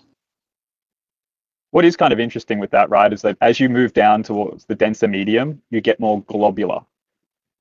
So even with the celestial theodolite, presumably, correct me if I'm wrong, it appears to be more globular.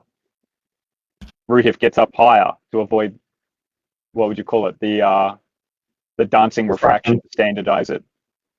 Yeah, I think he told me, because I asked him directly one time, if he could predict, because we were talking about long distance observations.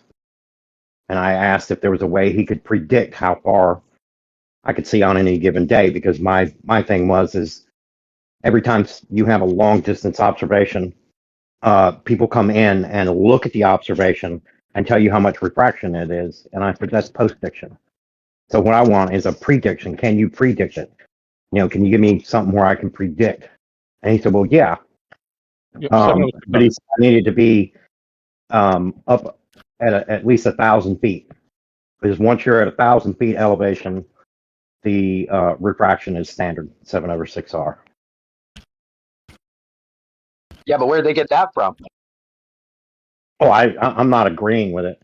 Taylor made a very good argument about how they cannot calculate it. Theoretically, they can, have the calculation, but you need so much data between you and the object that you can't get it all. So they can't really figure that. They can't really run the calculations What do you for mean? refraction. you seen these new telescopes with the lasers that are figuring out the atmosphere path real time and applying the corrections real time? I don't know. I'm going by the Yeah, you got to correct that globe in papers. real time, don't you? What? Yeah, I'm just going by the papers, published papers that say that they cannot. And so Taylor's whole argument was that if you cannot calculate the refraction over those distances, that you cannot establish what is standard. But we can by observation. Really? Oh yeah, really. 7/6R works really well. Why don't you elaborate on that NASA show then? That's Yeah, where do you get the R 7/6R. 7/6R works quite well. That's the starting Yeah, where point. do you get the R from? Oh, we know what R is. Oh, you know what R is. Damn. Yeah. We've known what R is for Okay, well, 25 years. just put that number in, because that's what we know it Yeah, is. we know what R is because we figure, we calculate. You can do that too. I mean, it's quite simple. Yep, everybody. How is it relevant? They figure out how the art, where the art comes from. How they Oh get yeah, it wait, and hold on. everything. Now How is it relevant? We're gonna sidetrack. We're gonna get sidetracked now because he's asking about refraction and the fact that we can observe it and calculate it. Yeah, because you just said 7/6R. Well, Right. where did you get that R from? we know what R is and it works quite well. It doesn't matter. It could be Yeah. assumed. It could be just assumed. How is it relevant? You have to go back to first principles. Whenever you do anything, are you going back to first principles all the time or not? No, you don't go back to first principles all the time. You don't have to calculate R every time you use it. Shouldn't it be measured, not calculated? Only It be is calculated. Been measured. Thank you. Yeah, who went to the center of Earth, dickhead? You don't need to go center of the Earth, dickhead. It wasn't measured. In order to measure R, which would be the radius of a sphere, in order to measure, not calculate, to measure, excuse me. you would So have if we to measure, go to the center and measure to the surface. oh, I see. So Can I if ask we Rob a measure, question? if we measure the circumference and know that how to figure that's calculating it and not measuring it, how do you even though we measure measure the circumference and we know the ratio between the circumference and the radius, but that's How did that's you calculating measure it now. the circumference of the Earth? Please enlighten me. Okay. Can I ask Rob a question? Now we're getting, see, this is typical here. Hey, NASA, let Deacon take a turn. No, honestly, I just want. I'll leave here in a second. This is typical Of here. course We you start will. off asking about something else. We say that we can calculate. I show you how to calculate. Now you've got to go back to first principles all the time. No, we don't need to go back to first principles every damn time we use a number. For fuck's sake. Now go ahead. Someone else to get in this because I'm losing it. Go for it, Bacon. I was just going to ask him if he thinks we can measure the diameter of a basketball. If that's something we can measure. That's funny. Is the Earth a basketball? That is funny. Yeah, well, you could. You want to What know about how the to answer? measure Is the answer? the Can I get diameter an of a answer? basketball? I can enlighten you if you want. Well, see, that's the thing. There's no center in a You basketball. want to know how to measure the diameter of a basketball, Bacon? Yeah, how? I didn't get an answer. Can I get an answer first, and we can talk about other stuff? Not the diameter, the radius. Yeah. Yeah, I'm I'm asking going to if we give can you the measure the radius. diameter. You Can get we two measure the radius? horizontal planes, you put them on the top and the bottom, and you measure the distance. That's the diameter, not the radius. Yeah. He How asked do I me get for the the radius? diameter. He asked about diameter. No, No, we're I asking asked for the radius. He asked me You for the asked me diameter. to get the diameter Radius. of the. We want radius. Did I say diameter? If I said I bring it back. misspoke. You want me to You want clip this, radius. Bacon, or you gonna take it back? If I said diameter, I misspoke. I want to know the Well, then radius. you Can we know the misspoke. radius of a basketball? I'm sorry you misspoke, Bacon. Do you want me to tell you how to get the radius of a basketball? Yeah, Yes. please. How do you get the radius of basketball? Yeah. Just like I told you how to get the diameter, except you cut it in half. Oh, so you're calculating the How do you radius. know where You're half not is? measuring Hang it. on, Thank hang you. on. No, How do you know I where half is? measured the diameter with two horizontal planes. So you calculated the And how do radius. you know and the where diameter. half is? Thank you. And how do you know where the half is? See how stupid this is? If you You're have not the total measuring the radius. diameter, you measure half of that. That's Okay, calculating. how do you know how much half of the diameter is? See how dumb this is? You're not measuring the radius, then you're calculating it by measuring the diameter. How did you calculate the Earth diameter then? Did you have two horizontal planes that you No, measured the That diameter wasn't with? my argument. That You wasn't measured my the argument. circumference. I understand. You're trying to gerrymander your argument to change No, we're trying to it so show you how that dumb your argument is. We're trying to show you how stupid your argument is. which I can We're trying hold in to- my hand and measure. Yeah, we're trying to show you how dumb your argument is by using something you can understand, like a basketball. You can't measure the radius because there's no center there. Yeah, you think the Earth is a fucking basketball. That's Again, the problem. we are trying to show you how dumb your argument is by showing you something that you do understand. To a You're not basketball. on a basketball. real quick. You're not measuring the radius. You're calculating it by measuring the diameter. I just had a quick question. NASA Shield, didn't you say you were leaving pretty soon or something like that? No, I did. Let me leave. Fine, you guys can go ahead. Fine, go ahead. I'm trying to. I was gonna shut up. I wasn't saying you had to leave, NASA. I just No, said when you said you were leaving. I just want to show you how dumb your argument is. I know. I said I was going to shut up. Yeah, but you're not. You're not I know, showing me how because dumb my argument is. yeah, I am actually. You can't measure the radius of a basketball because there is nothing in the center. You have to calculate it by measuring the Right. diameter. So is there nothing in the center of Earth? Again, the way we can measure the diameter, the way we can calculate the diameter is by measuring the circumference, and we know the circumference relative to the How do you diameter measure the and the circumference radius. of Earth? Eratosthenes. The point was not. Hang on. The point was not that you can and measure the radius of the Earth because you can use the same method as the one you use with the basketball. That wasn't the argument, obviously. The argument is if you can't call it a measurement because there's any calculation in the process, then you can't measure the radius of a basketball. If you think the radius of a basketball is measurable, even if you do a calculation at some step, then hang on. Okay. You cannot measure the radius of a basketball. Okay, then we don't care what you consider measurable or not, because everybody knows the radius of a basketball is not an issue. It's not a real issue. Nobody's going to object to. Hang on a second. Hang on a second. Nobody's going to challenge the existence of basketballs because no one can measure the radius. Like nobody cares about you not considering that a measurement. So if you think that's not a measurement, then whatever you consider a measurement is just irrelevant because. Yeah, fine. So you want to equate Earth to a basketball. You've already made Earth a basketball. That's the same straw man. No, it's that's not just a straw man. It's what you're doing. No, I did what it's called an analogy. Analogy is by definition. It's what you're doing. No, what I did is an analogy. I'm not equating the Earth as a basketball.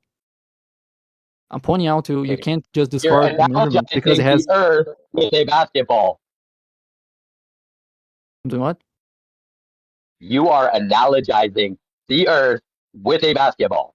Yes, they're we asked. No, hang on, Bacon. We asked, how did you get the radius of Earth measured? You didn't measure it. You calculated. Fine, but you didn't measure it. And then I conceded that I cannot measure the distance to the center of a basketball because it's filled with air. So it's not equivalent to the Earth, for one, because the center of Earth is not air, is it? That's not the part that is impeding you from taking a measurement. Whether it's air or not, that's not what's preventing you from. What is stopping us from measuring to the center of the Earth? Going there to start with? Right. So we can't measure the radius of Earth. Thank you for these only according to a definition of measurement that prevents you even from measuring the radius of a basketball. So that's a definition of measurement that is pretty irrelevant because you can't measure anything with that definition. Like if you want to use a ruler that have all those millimeters added to one to the other, that's also a calculation. Yeah, the instruments do calculations all the time. I suppose when you step on calculations. Okay, so there's no difference between a calculation and a measurement now, is what you're telling me? I'm not telling you that, but many measurements have part of them being calculations. Can you measure your weight by stepping on a scale, Rob?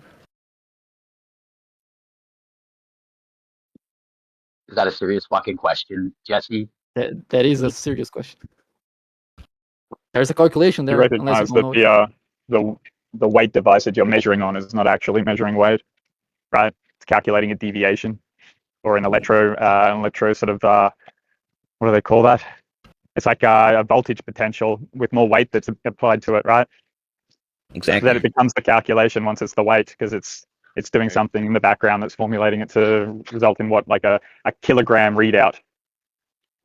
Exactly. It could be a mechanical scale where you just compress a spring a certain amount, gives you a certain reading. It's just all force involved. It's still a calculation. Which is a force. It's just a mechanical calculator. So what about speed? Does your speedometer measure your velocity or does it not? It measures the rotation of your wheels. If your wheels are deflated or there's something going wrong inside your transmission, it's not right. correct. But within the margin of uncertainty and a properly functioning car. Obviously, if a damaged measuring tool probably doesn't work. But let's say it's a properly functioning vehicle within specs. Does the speedometer, if it says you're going, 30 kilometers an hour, is that a measurement of your speed? Obviously, all measurements have a margin of uncertainty, but is that a measurement of your speed? It's a calculation of your speed. So there's really nothing that's actually a measurement, is there? You've defined measurement to not exist. Exactly. This whole point is just it's just a very useless point because you think you're taking us from a measurement from us, but you're actually taking every single measurement everybody have ever made. No measurements exist if you want to go with it. There's a tangibility That's to what the you guys are doing. and the You're tangibility saying no to more measurements. It's all calculation. Word games. Do you recognize there's a Essentially, certain how tangibility? most There's a measurements are taken. all of those devices you point to, they have a tangibility to them that anyone can go and investigate. They can verify that stuff for themselves. And then as soon as like you think that you've got accuracy and within those little trinkets, then you can start applying that to something that's sort of not tangible. So you're agreeing that a method of measurement can include an inherent calculation so long as it's accurate and correct. Yeah, but I suppose so. But there's no way that we can actually sort of verify that for ourselves, whether it's tangibly correct.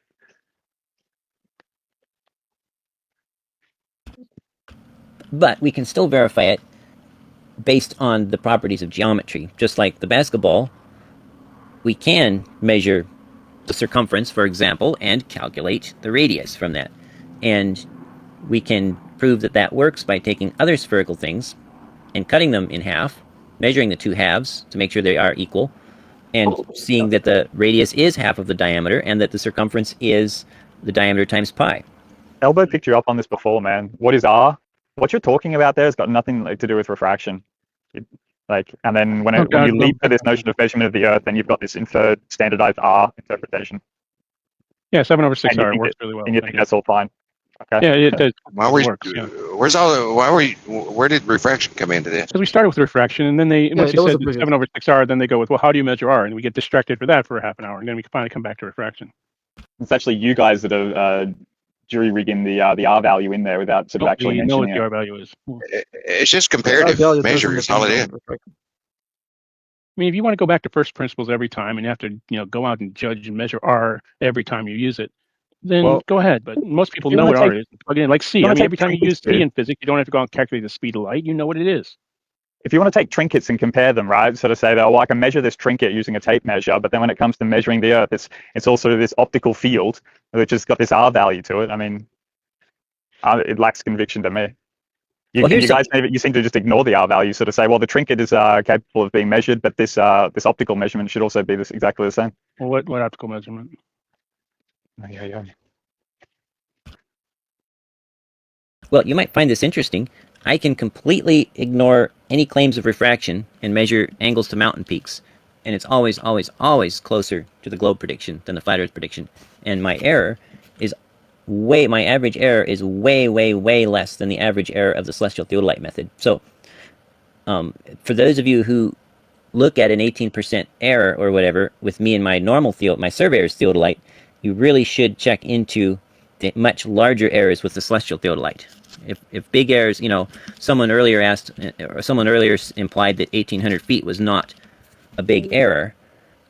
With my theodolite, I measured the height of a mountain 105 miles away, and I had an 18-foot error. So it's like 18 foot at 105 miles is what I can do with my theodolite.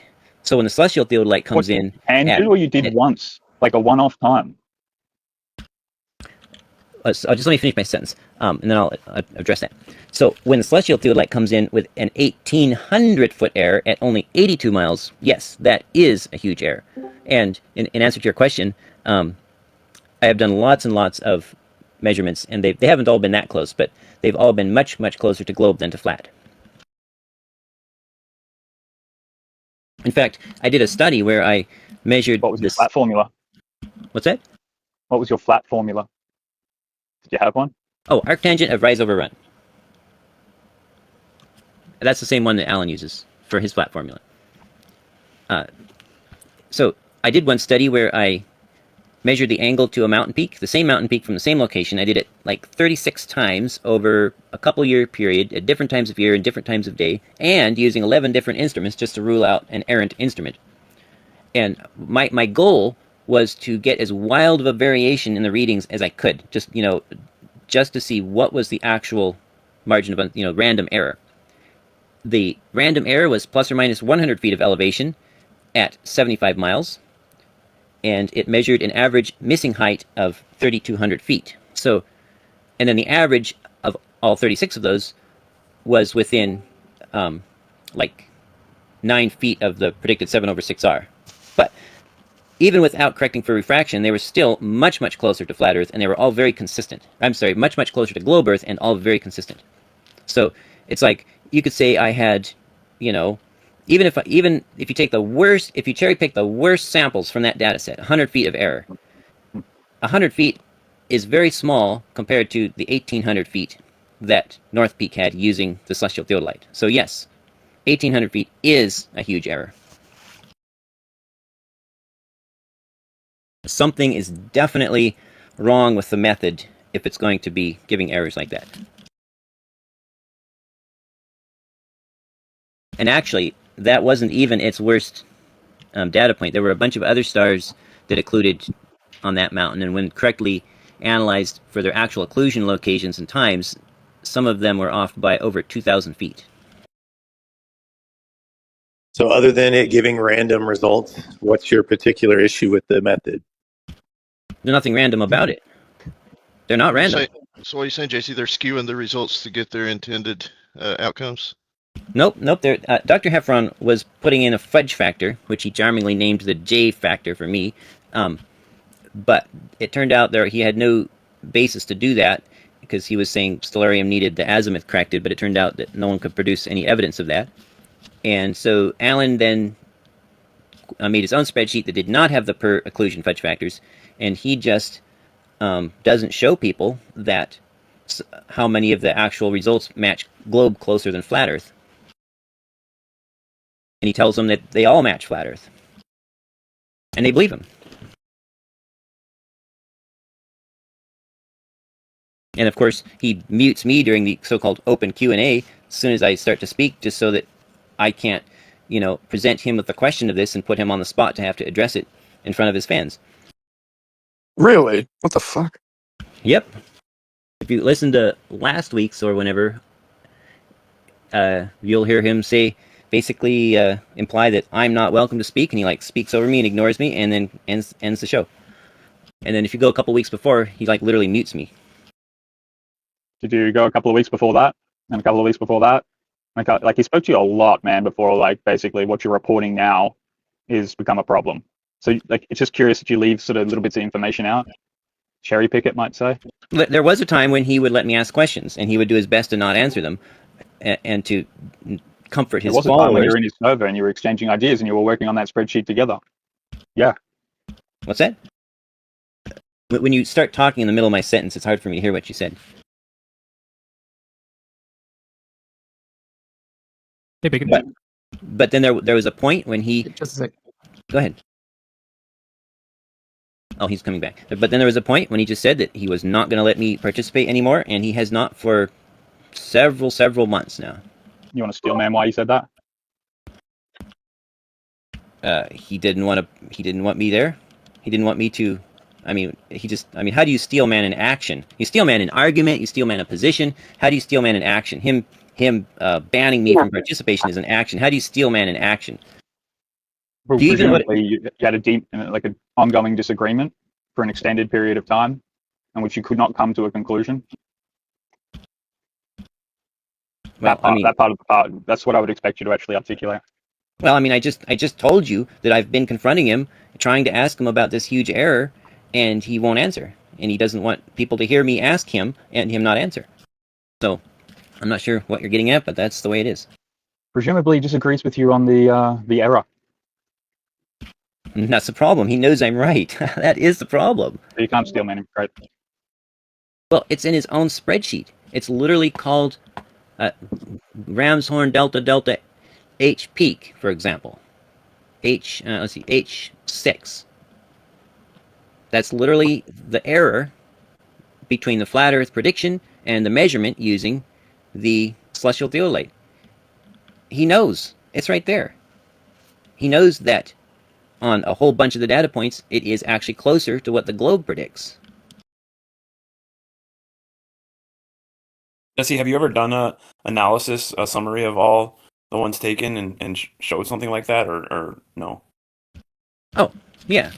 Well, not all of them, but the ones in his spreadsheet as it existed a couple weeks ago. Let me bring it up.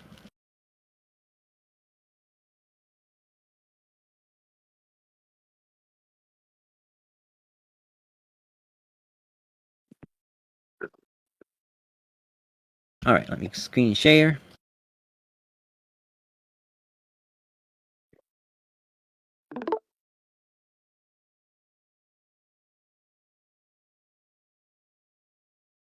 All right, is that print readable or is that too tiny?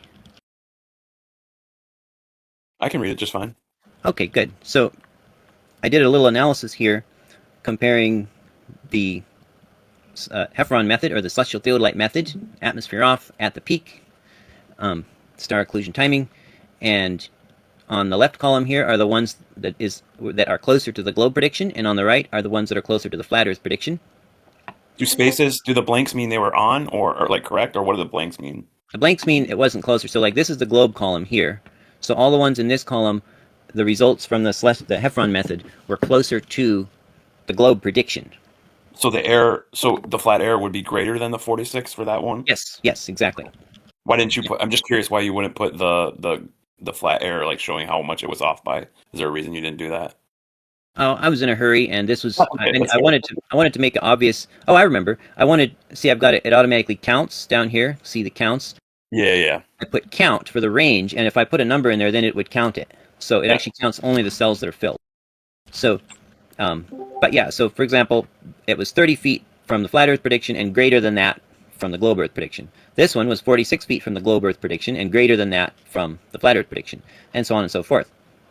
And they actually have added some new stars into their spreadsheet since I made this. So this was from a month ago or so, a couple weeks ago, probably a few weeks ago it was current. But anyway, you can see half of them are closer to the globe prediction, and half are closer to the flat Earth prediction, and the average error for the globe Earth ones is only 30 meters, and the average of all the errors for the flat Earth ones is 116 meters.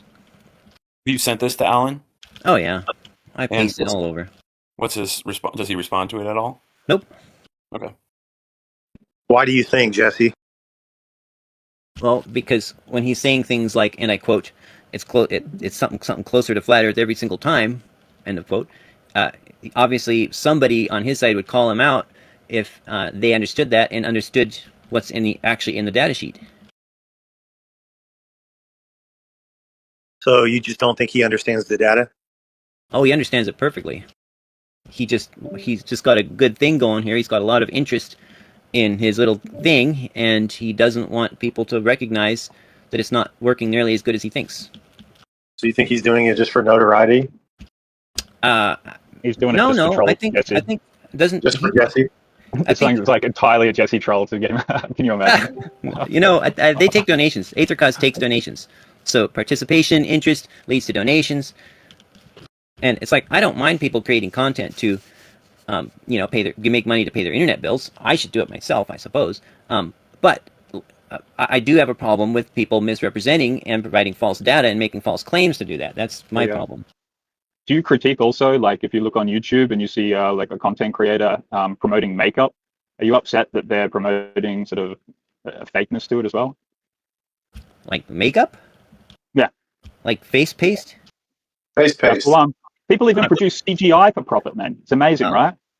I am so not interested in makeup. However, I do critique mainstream science propagators on YouTube by leaving comments in their YouTube chats, and in fact, I have gotten in some pretty good online battles with Professor Walter Lewin of MIT, formerly of MIT.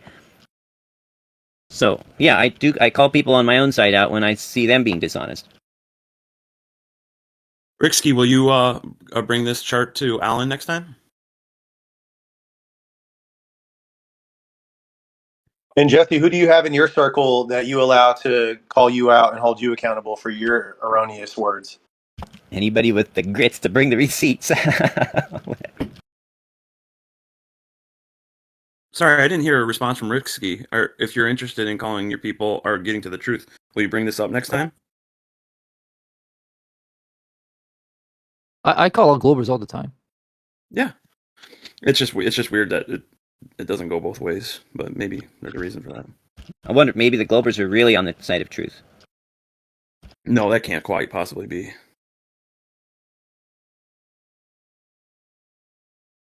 I dropped a link to that spreadsheet in case anyone wants it. And if you want to, like, edit it so you can, or put it into edit mode so you can change to different stars and mountains and stuff, just take and copy the URL, but change the word edit in the end of it to copy, and then it'll then Google Sheets will offer to copy it to your Google account, and then it'll be read write, and you can like you can see how everything works. So nothing hidden here.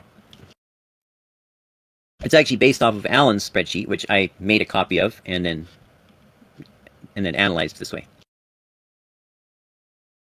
Yeah, but like, let's see. We go to Ada's blend, this peak, and if you can see on my screen here, the delta height FE peak, this 499 is the mountain height, meters above observer horizontal, that the celestial theodolite measured, 499 meters.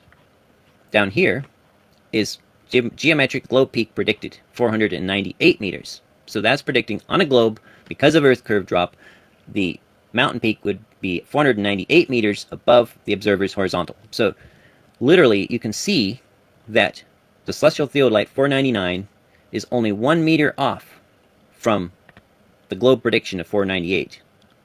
The flat Earth prediction is 629, which is 130 meters off from the measurement using the celestial theodolite. Jesse, why do you think they're including those in here if it's not good for their case? Like, why would he even include these in here? Because he knows it would be a really, really bad look. He knows it would be over if he pulled out all the ones that didn't match flat Earth, that weren't closer to flat Earth, because then it would clearly be cherry picking. How would we know that he pulled those out? Like, was there these observations done before he started this? Yes, these were all released by Dr. Heffron and me long before Alan took this over in his spreadsheet. Back before they knew how it was all going to play out, they released all the data. And then of course I submitted data, and they can't pull that out because I know that was in there. Okay, no, that makes sense. It's good. You make predictions before you actually do the tests, or you do the tests, and before you come to a conclusion, you do all the work. So at least that was honest. Yeah, that part's good.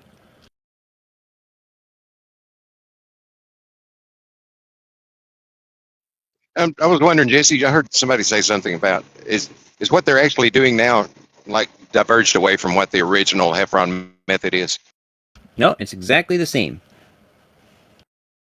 It's you time the occlusion of the star, or the emergence if it's a rising star, and you put the star name, the date, and the time into stellarium with atmosphere turned off, and then you put stellarium on the mountain peak, and you read the star's altitude angle, and that's supposed to be the true geometric elevation angle to the mountain from that observer location. It's the exact same method that Heffron used in the beginning, or the one he settled with. He actually tried a few different things, and then that's the one he settled with because it matched Pikes Peak. It made Pikes Peak match flat Earth pretty close, so he stuck with that, and that's still what they use today. So what do you want, Jesse? Do you want him to use the ones that match the globe, or do you want him to say that the method is invalid? All of them. Just use all of them, right? Yeah, I want him to be honest and say, hey, you know what? This method doesn't do what we said. It does not reliably give the true geometric elevation angle to the mountain peak. We need to fix it. Something's wrong here. We don't know what, but something's wrong. It doesn't match the flat Earth closer than globe every time. We don't know why. I'm not asking him to give up flat Earth. I'm just asking him to be honest about this one method. Is that fair, or does that not seem reasonable?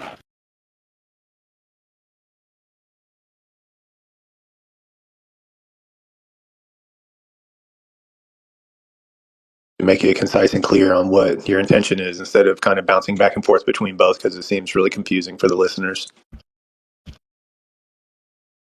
Well, I'm not sure what's confusing here.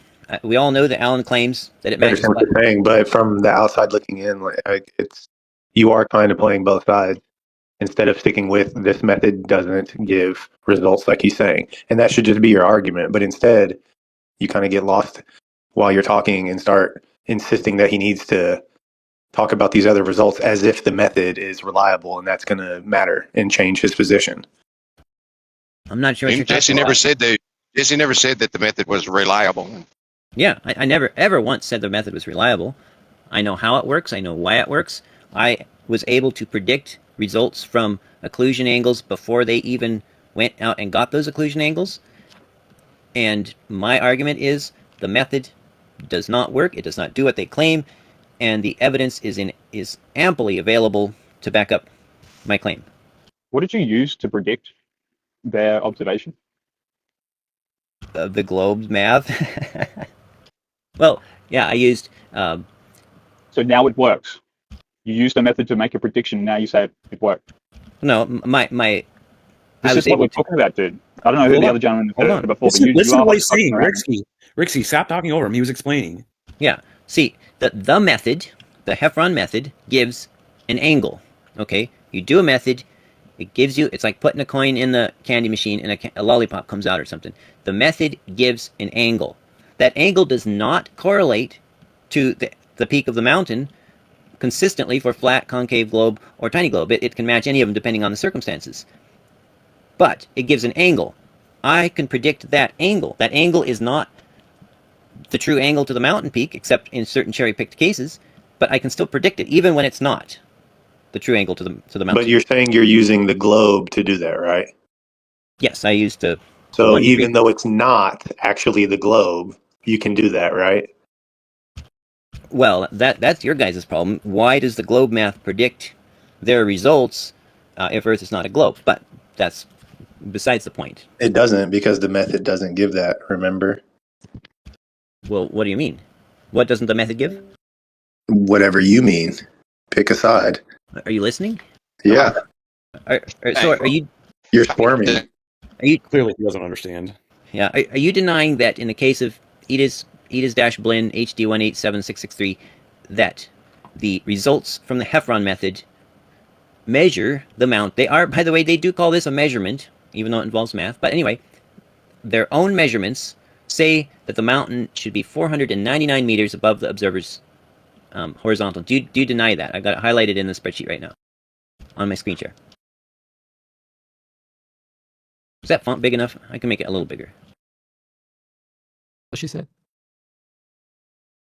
There. Well, He's not going to answer because he doesn't know, and it's fine. But to be critical of somebody that's actually doing the analysis and then claim that is a little bit disingenuous to me.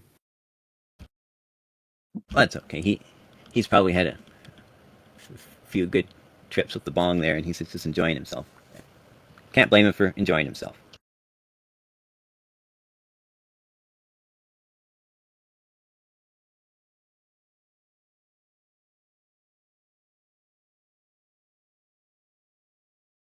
But the fact that I use globe math to predict their results is completely unrelated to the fact that their results, using their method, is wrong in most cases. And usually very, very wrong.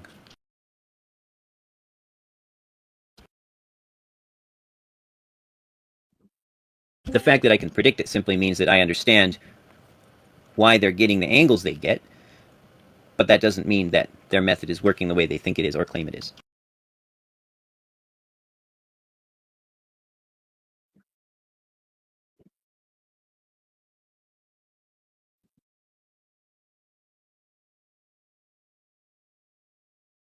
Oh yeah, Tonga. That's right. We figured out Tonga has to be the center of the flat Earth. Tonga? Yeah, Tonga. What's The island that blew up in 2022 or whatever it was. Oh, okay. Like, okay. Yeah. AEMAP center that Tonga. Okay. Has to be, because the Yeah, explosion. I get it. Yeah, the shockwave went around the world 3 times, and so we know how far every city is from Tonga now. And it has to be the center. And if we get one more such event, explosion, volcano event or something, somewhere else, then we'll be able to make a true map of the world.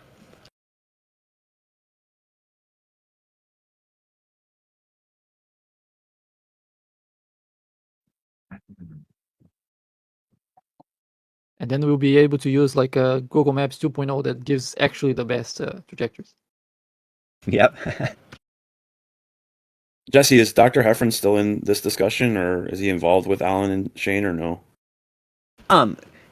They're still friends, and sometimes he does show up, but they don't give him much airtime usually, and they've kind of, he's not the main feature anymore because they didn't like how he was doing the per occlusion fudge factors, and they kind of had a bit of a disagreement about that, and then he kind of slipped into the background mostly, but he still shows up once in a while.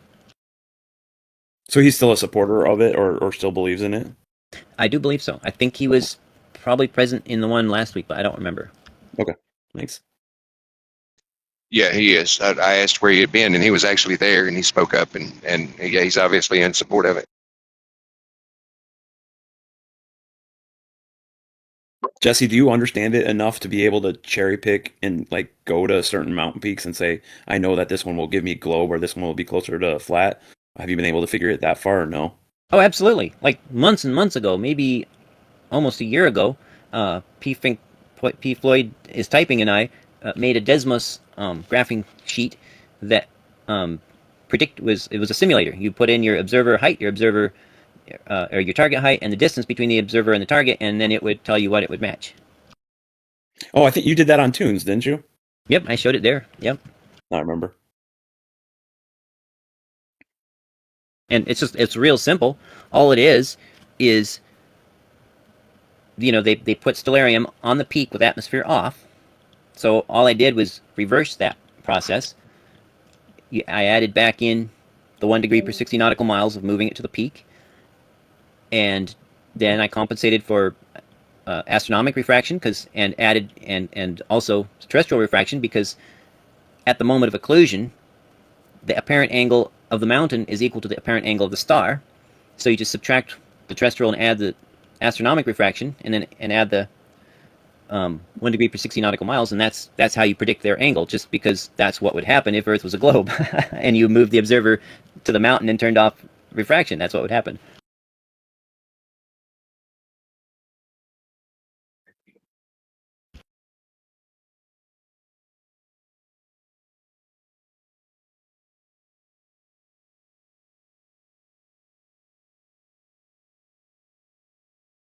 And it just so happens that if the difference between, or basically the sum difference between Earth curve drop, astronomic refraction, and terrestrial refraction are matched by the angle added by 1 degree per 60 nautical miles of moving stellarium to the mountain peak, then it does give an angle that matches the flat Earth prediction. But only if all three constraints are correct.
I've heard something about a movie that was released by Lanolin, I think is his name. Is has that been discussed, or has he got anything special to show, or is anything come of that? He did release it, and the first part of it was just debunking the Nat Geo and PBS things about the helicopter and the stripes on the flag and stuff. And then the second part was his footage from lasers over the frozen lake, and that was my favorite part. Was the lasers over the frozen lake. He had quite basically a Fata Morgana going on, but at night, so all you could see was the laser being really weird and interesting. So I saw a clip where he was compressing. He was like 6 miles away on a profile view or orthographic view, but on the lake. And what I would be concerned with is the refraction, of course. And so the laser at the distance, looking at it orthographically, wouldn't refraction cause that laser line to be distorted? It would.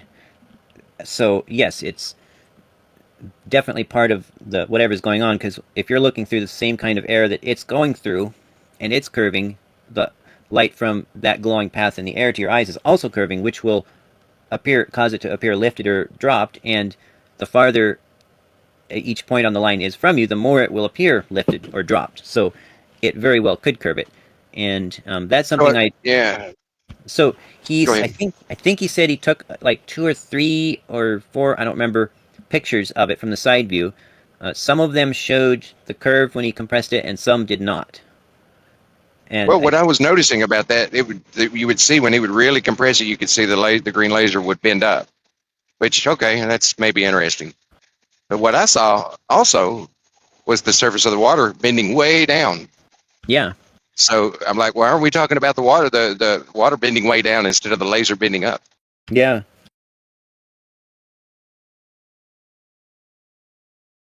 And it was supposed to be a very low distortion lens, but obviously all lenses have some distortion, and so that also is a small contributing factor, which of course becomes important because the amount of curve filmed was very small. So I'm looking forward to when he releases the raw shots from the side view, because they were long exposures, and he had to do long exposures to get it exposed well enough because it was so dim from the side view at so many miles like that. Still an amazingly cool thing to do, though. Oh, absolutely. And going out there, traversing the ice and being in the elements and just doing the observation itself is commendable for sure. I will drop you a link, or do you want it in your DMs? He gave me permission to upload a trimmed down version of his video that had the laser part in it, because the whole film was like almost 2 hours long, and because it contained parts of the PBS and Nat Geo show, YouTube restricted it in the US due to copyright stuff. But if you're interested in seeing the laser stuff, just because it's really cool footage. Yeah, if you would DM it, and I can grab it when I get time. Will do. I'll drop it here as well. Yeah, thanks.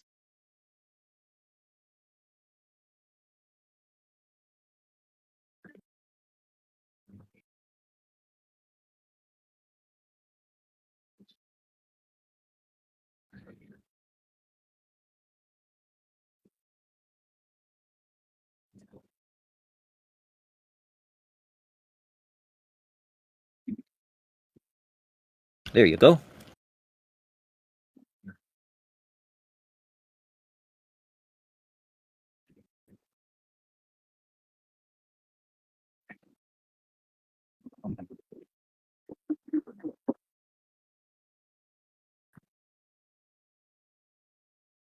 Yeah, 15 minutes would be much better than 2 hours skimming around.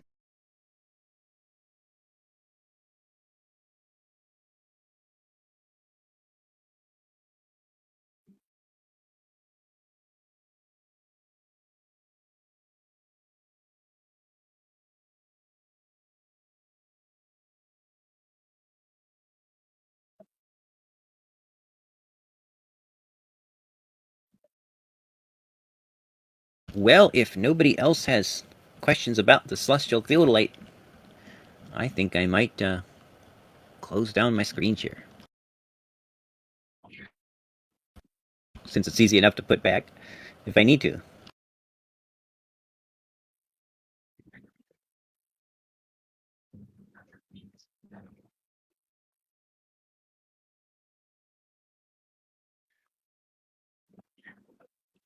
Where did they get off turning off refraction? What's the thought behind that?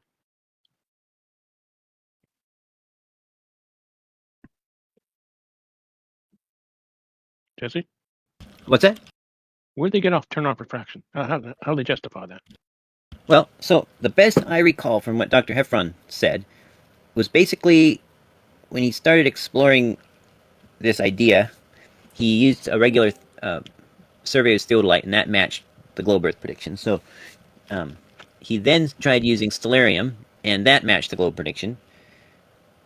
And then he thought, well, maybe it's because of refraction. So then he turned off refraction, and of course that dropped the angle way down, which would have matched super tiny Earth.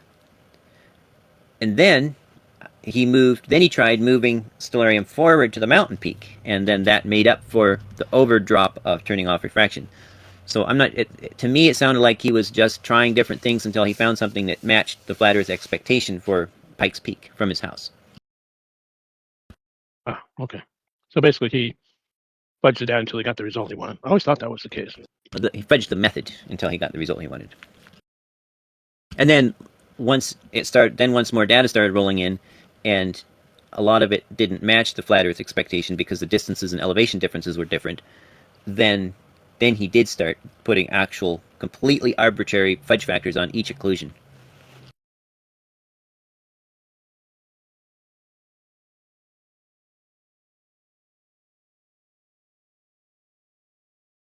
Which I have a copy of that spreadsheet if anybody wants to see it, if they don't believe me.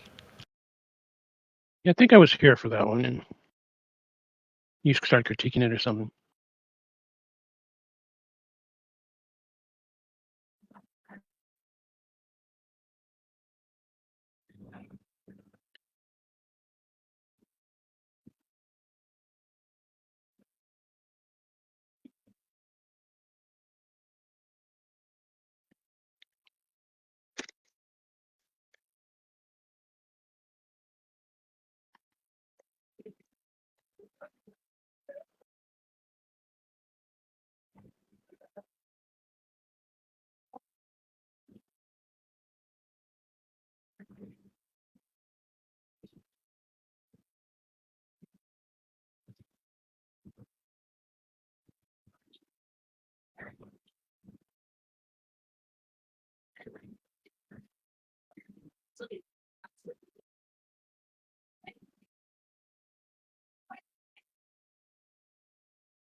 Yeah, Nico.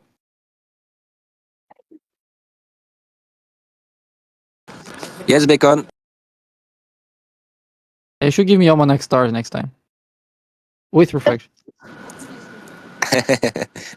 Okay. Next time I I will have to use do my Sexton app, not Stellarium. right. I had to use my the stuff I wrote a couple years ago. Try to do it quickly. And it took me some workarounds, so I'm not sure where I screwed up. But it's not too far. It's just like 10 nautical miles. That's acceptable. Compared to the 400 kilometer of Flatzoid, yes, it is very good. You got 400 kilometers off? No, you remember, I think it was Ruif was doing it with Flatzoid in a Yeah, live, yeah, the and Mercator, right? yeah. I think it was Yeah, I with remember that. MC2 Sexton Challenge. Right. No, yeah, I remember that.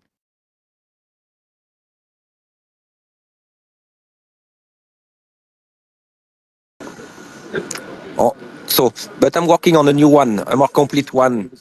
That, but I'm doing it very detailed, trying to prove every mathematical equation I'm using geometrically.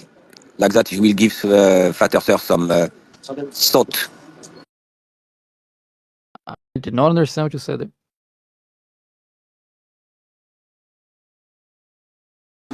But it took me time, and I'm lazy and I'm busy, so I took my time to do it. To do what? A new celestial navigation tool. Ah, okay. Are you using spreadsheets still? Yes. I'm studying Python, but I'm not ready to do anything complex like that. I should hurry up. Just much better than creating spreadsheets. Yeah. But I have a wife, and my time is not mine. And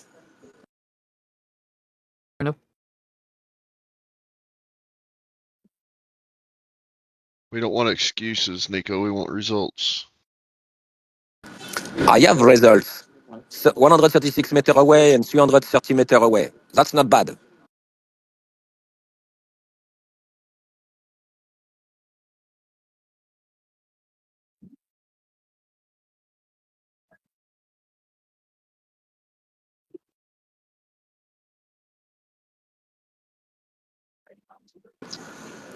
And Cole, how are you? Under the snow in Tennessee? No, it's been cold, but it ain't really like where I live. It ain't snowed. Rained some the other day. I was just thinking, Nico. I bet the reason you you said your numbers are close or something a while ago. They would be spot on if you use the imperial system. It's where you're using the metric system. It's throwing you off. All them zeros. What is the imperial measurement of an angle? What's the entire angle measurement of an angle? I don't know. What do you mean? The imperial. Interior of a triangle. Imperial, goddamn American. Imperial. Imperial. I don't know. What is it? Orbital mechanics uses metric. Most superior. There you go, Cole. Yeah, y'all are just lazy. You can't because you can't add very good. You have to use You zeros said you're so to make it impressed easier. you're so impressed by orbital mechanics, and it's not I even am. done in your favorite unit of measurement. I am, but it can be. Cole, just on the top of your head, what is the gravity acceleration in imperial unit? I don't know. I'd have to look it up. I don't even know what's the imperial unit for acceleration. But it will be in miles or feet or whatever part of the body they want per second. Feet. Yeah. Well, at least they're using seconds. It's where all you foreigners, y'all are just lazy and you don't have to actually add numbers, so you just put zeros, make everything with zeros. So it's just because you're not very good at math. You have to make it super simple. That's all it is. You couldn't get away with the globe deception if you were using imperial. I agree with That's you, right. Cole. That's right. Metric system causes the globe dilemma. Right. Messes everything up. That's the answer. Metric system is at fault. Metric system is a globe propaganda. Precisely, mate. But It was seriously, started with the French. what is the common unit for acceleration in imperial units? It's like miles per hour squared or something? Feet Yeah, per something second, like bro. that. Feet. Maybe 32 Really? feet per second. That's how I was taught. When I wasn't taught 9.8 meters per second, and when I was in school, we was taught that gravity makes things drop at 32 feet per second. What? You went to Yeah. school? Cool. I'm impressed. Yeah. Oh, you didn't know it, did you? Yeah. Actually went How many feet you said? 32 feet per second. 32 feet per second squared. No, not per second squared. Per second. That's how That's they the same always thing. said it. I know. Oh, they They say didn't like say it that? like that. They always said per second. It's not wrong. That's hillbilly math. Okay. Oh shit! It was a joke. So you don't say the cubic feet. You said this tank is 3 feet. I don't know. You would say cubic feet. normally, but just for whatever reason, they always would say per second, 32 feet per second per second. I've heard it so many times in school. It's weird. It's weird. Yeah, I gotta admit, you guys have a much harder time doing physics in high school.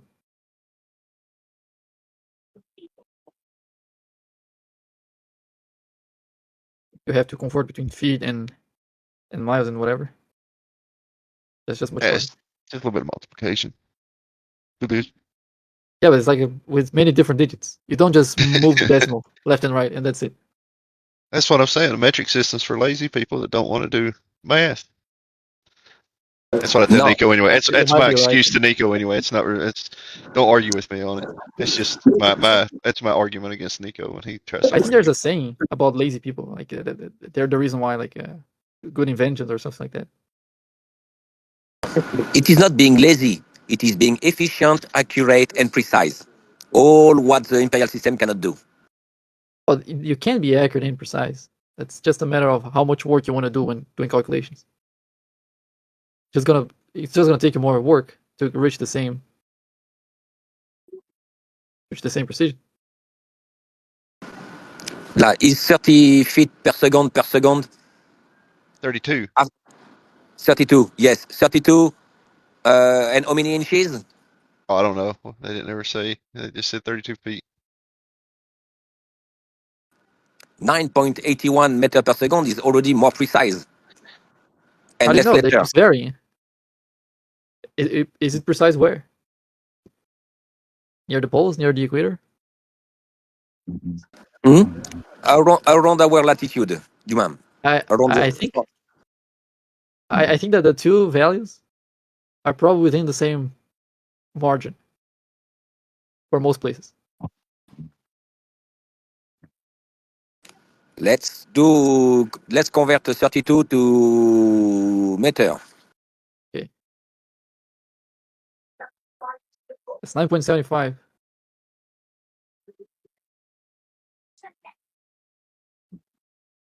That's pretty close then. 9.8, 9.75. Just barely a little bit difference. Wait, but there's certainly some place where it's 9.75, so that's not wrong. That's what I'm saying. But it's 9.75 at the 5 mile strip. And it's not fair because you're using two figures. Nico is using three, so of course it's going to have more accuracy. If you want to use three figures, that would be 32.2. So 32.2, let me see how much that is.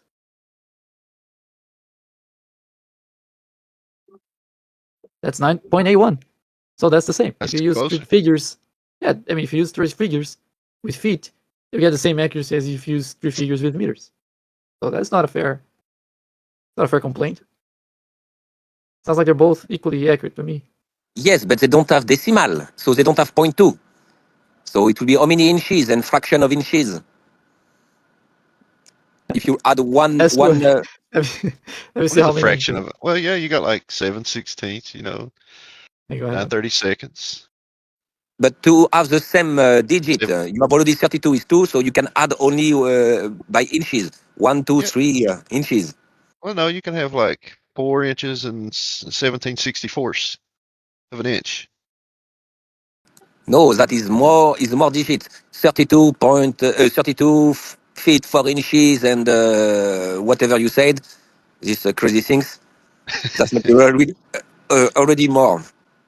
Okay, so you can say 32 feet and 2 inches per second square, or per second. Let's see how close that is.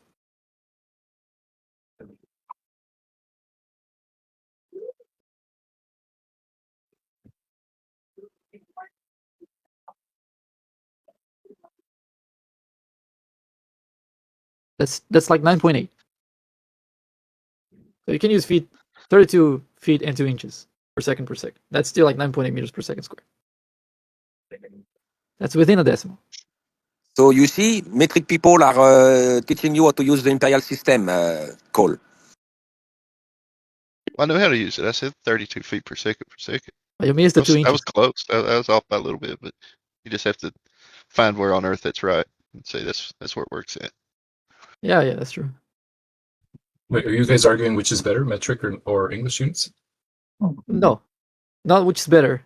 I'm saying that they have equal accuracy. It just takes more work on Imperial. It's not less I'm accurate. just saying that the metric system's for lazy people because they invented the metric system because they didn't want to have to do all the math. They were lazy, so they come up with the metric system. Imperial system's for people that ain't lazy. So lazy that you cannot tell me how many yards there is in a mile. Nobody in America cares how many yards is in a mile, Nico. I went over this with you. It's a good point that we can't even figure it out. Like nobody. I don't even know. I don't even 1,750. think there would be a reason to need to know how many yards is in a mile. I don't know how many feet's in a mile. Matthew, you teach math, right? I do. Good mathematicians are lazy, so that's a bad argument to say that it's lazy. It's easy. Do you teach physics too, or just math? Just math, but I know some physics, not very much. Which unit of acceleration? I mean, do you live in the US? Do you guys use empirical? I live in California, yes. All right. Which unit for acceleration are you used to? In physics, they usually use the metric system, so 9.8 meters per second squared for gravity. Okay. Yeah, Cole learned it in feet per second per second. Yeah, they taught us when I was in high school that it was 32 feet per second per second. And they always said it that way, per second per second. Yeah, I mean, you could have said 32 feet per second squared. Yeah, I know, but they, for whatever reason, they didn't say it that way. They would say squared and cubed in other places, but when you're dealing with the rate things fail, they always said 32 feet per second per second. It's interesting. I mean, it emphasizes the fact that it's the rate of change. Yeah, it's more intuitive, like more explicit, I think. I don't have too many arguments against Nico when he argues with me over the metric system, so I have to come up with what I can. That's why, just like the other argument is that the imperial system fits human scales better. Like if you're measuring something with the metric system, you go from the thickness of your fingernail to the length of your arm. No, I guess you got the centimeter, but like it's still like you go from a really long one we grab a down ruler. to a really short one. Where We just grab a ruler. where in the imperial system you got feet, which matches human scales better. You got inches, which matches human scales better. In the kitchen, you got teaspoon, tablespoon, cups. All that is more human scaled, I think. The imperial system, it was built off of human scales, so it matches human scales better. Human sizes. I'm not sure I 100% agree with that. Like a meter is not off the human scale. A person is like a little less than 2 meters. A centimeter is like the thickness of your pinky. I mean, we can fit the metric in your body if you want. Some of us a little bit more than 2 meters. When I was in school too, what little bit they taught us about the metric system, they taught us about I can't remember if they call it decimeters or decameters, but I never hear that term. Decimeters? Yeah, I always hear centimeters and then meters, but but there's like a decimeter or a decimeter. I only heard it once. I only heard it once, and when like in the definition of a liter, so liter is like a cube decimeter, right? A decimeter cube, that's a liter. So that's the only place where I heard decimeter being used. Like they taught us that 10 centimeters was I always said decameter. I don't know if I'm saying it right. And then no, that's 100 centimeters. Bacon, at school. Oh, well, 100 centimeters. At school, your ruler, you were not asked to have a double or a triple decimeter ruler? No, it's just 30 centimeters. No, our rulers were inches, always. He's asking me, of course yours. Oh, I thought he's talking to me. You guys don't have to bring rulers. You bring your feet, right? Yeah, you just walk everything off. See, that's another thing about yards. you can literally pace things off in yards. I don't know if you can do it in meters. I don't know what a yard is. I guess you could, since a yard and a meter are so close together. But we paced everything off in yards. My arm is around 1 meter length. The span between my major finger and my thumb, when extended, is around 20 centimeters. I'm using that many times. I'm using my body to measure in metric. So your argument is false. Yeah, but how often do you measure something in 3-foot lengths? How many times I measure things in foot length? I will be pacing the block and I will be counting in my head and just do a 0.9 times 0.9. That's an entire block, though. I mean, I'm talking about a human scale, something in your house, like inside your room. You'd either have to measure something in centimeters and you got a big old giant number, like 76 centimeters, or you measure it in meters and you're like It ain't even hardly 1 meter long or something. You know, where if you use feet, you can say, or inches, it's closer to human scales. I know my feet, me, is not 1 feet long, is 27.5 centimeter. Do your feet is 1 feet? Mine's pretty close, I think. I think actually mine's longer. My foot's longer than a foot, I believe. It's You pretty know close. what I find a bit annoying? When we take flights here in Brazil, at some point the pilot grabs the microphone and tell everybody that we are like 10,000 feet high. Nobody has any clue how high that is. Like, why is he telling us that? And almost all of aviation done in feet. Like, isn't that just Like, why not miles? I mean, at least that's Oh, something it close is to our right. I home. don't know. They always say that. They always say 35,000 feet, or we'll be cruising at 37,000 feet. Yeah, like I don't drive. Like even people who use Imperial, if they wanna like go to the mall, they're not gonna see the distance in feet. So like that doesn't help you. Much less people who don't use feet at all or miles. How far away is the grocery store? 42,000 feet. You don't say feet or miles, you said in time. Now, we do that a lot of times. We do that a lot. We say it's about 30 minutes away. Somebody say, how far is the grocery store? That's about 30 minutes away. But they don't tell you anything. You know, you can go really fast and get there in half the time, or you can drive slow and get there in twice the time, or whatever. But people do that. They will use time. Yes, I will do it also in metric. I will use time also. I know my supermarket. I go oftenly. It is 30 minutes away, walking. Walking. Yeah, 2.5 kilometer. I don't know if I've ever walked to the grocery store my entire life.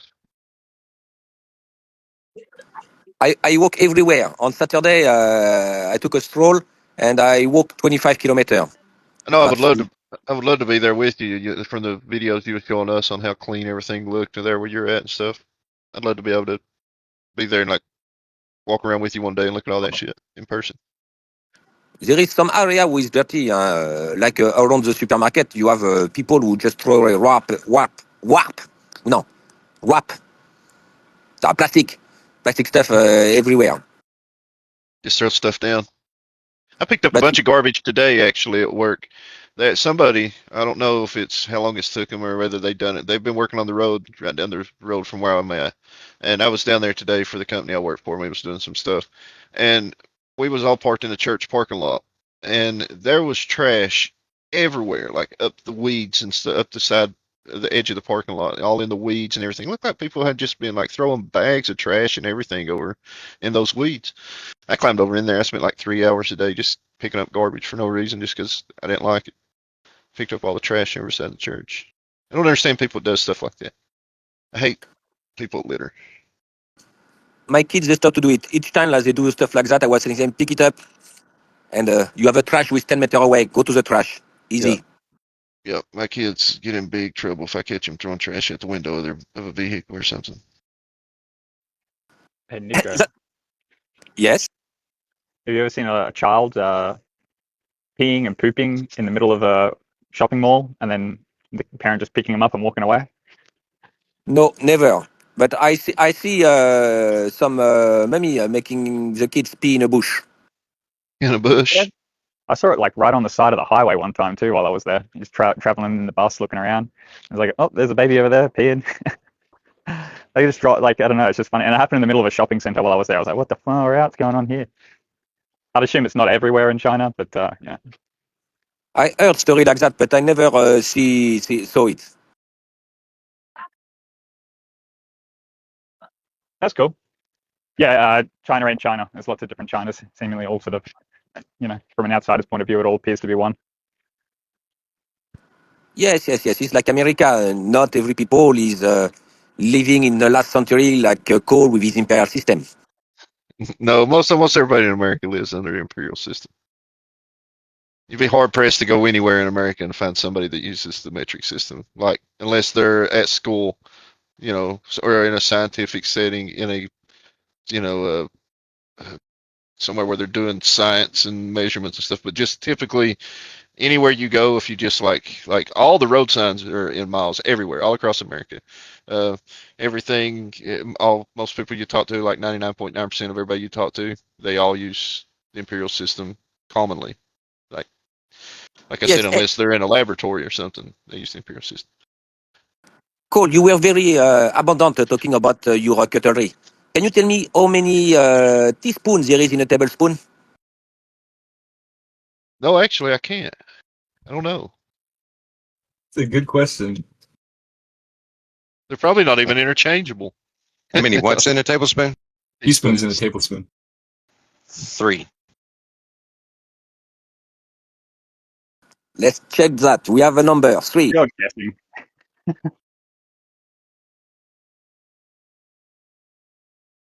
You got 5 milliliters in a teaspoon and 15 milliliters in a tablespoon.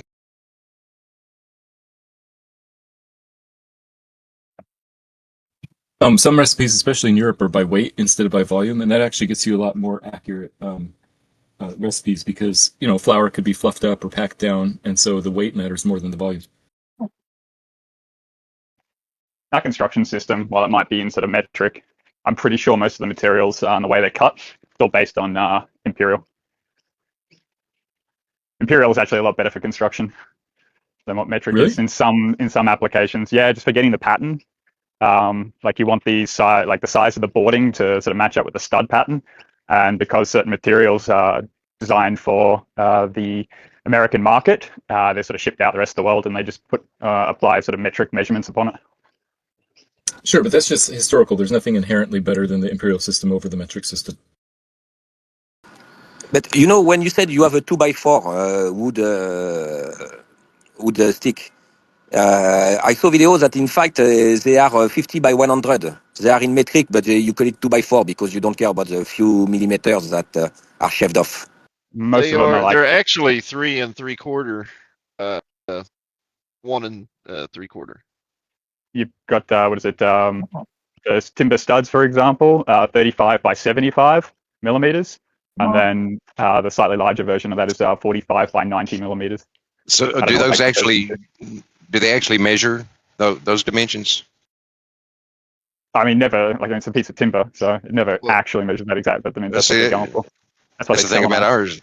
A milled 2x4 is actually 1 3/4 by 3 1/2. It's not actually. Was it 3 1/2? I thought it's 3 3/4, 3 1/2. Then they're not 2x4. They're a little, because they allow for you to put up your like paneling or drywall or whatever you're going to use on it to make that extra little bit up. More imperialized, see? Something like that. More imperialized. Someone play that Darth Vader music.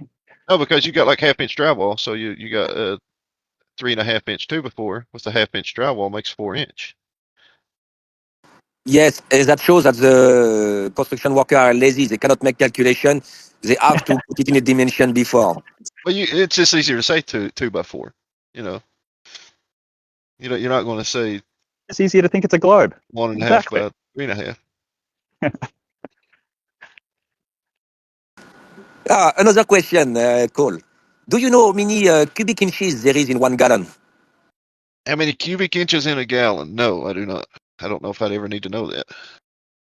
It's a very, very practical number.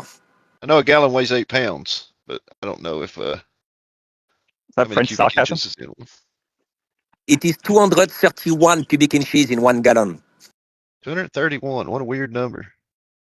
It's an imperial number. I didn't decide it. It is your system, not mine. I know it is, but I mean, it's just odd that it's 231.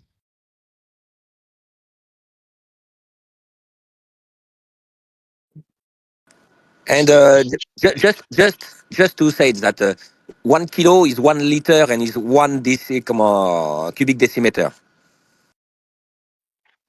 So you said decimeter, but you're not talking about length. You're talking about volume.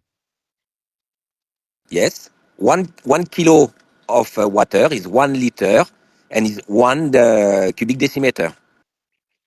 Or 1,000 cc's. I like the metric system. Like I'm working in the lab and balancing equations and even in medicine and calculating, medicines and drops per minute and mics per minute and calculating, converting that to drops. Just bumping that decimal around makes it easy. I can't remember the exact proportional relationship or anything, but as far as I've heard this before. I don't know quite how to articulate the imperial system. Nico mentioned that there's just like an odd number of gallons in something else or something. And I think if you go look at that ratio, supposedly those numbers have like a relationship to something else in nature. So it's almost like it was derived from sort of observations, like full Freemason style sort of numbers and digits having significant meanings. And then if you go dig around, you'll find that, well, they derived that significant number from some other observation about the world, and it became sort of significant such that the imperial system is sort of using nature in a way, and the metric system is an extrapolation of that. The metric system, the meter is derived from nature. It is 1/10 millionth of the meridian passing by Paris. You cannot do more nature than the Earth. But then that would imply just like one derived measurement, which then sort of speaks for the entire system of all the like different ways of measuring a gallon or a teaspoon or a tablespoon. It's like almost like the teaspoon and the tablespoon was sort of specific for recipes and making of food. And then when you start talking about, I don't know, like water and fuel or something, you sort of flick over into a different metric system for some reason. Can't remember why, but it's just been a while since I've touched on any of that stuff. But yeah, the imperial system is supposed to be sort of it's got a rationale to it. It just seems chaotic to us metric thinking people. You got weird things like you got bushels and stuff in farming. You got barrels and stuff you measure with in like oil and stuff. You got the imperial system has several like strange ways of measuring like different systems that people use for different things. Yeah, like I think I've learned this before, but I had to reteach myself the imperial unit for mass is the slug, I think, which I don't think I've ever heard before. The slug. Yeah. You have the pound, which is the weight or the force, but mass, I think, is the slug, which is crazy. But you will use the pound mass and the pound force. Well, no, I think the actual unit for mass and imperial is slug is what I looked up a week ago, but maybe there's also that. I heard it, but I don't remember what is the slug. I will refresh my memory also.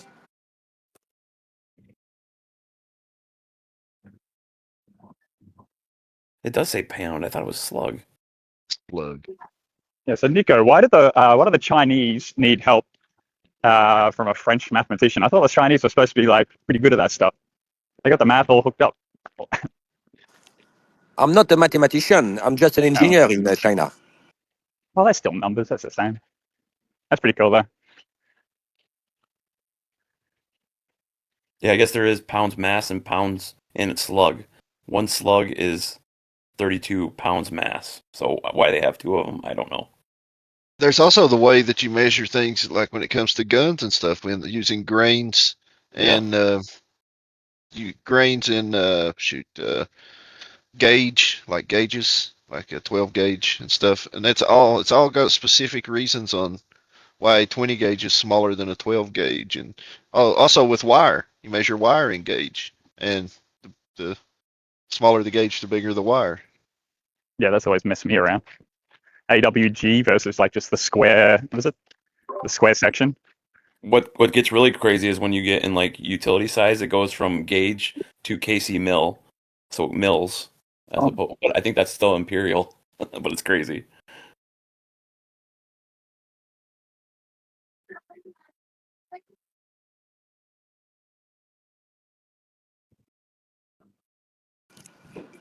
I put in a chat for the slug. It is an official unit of mass.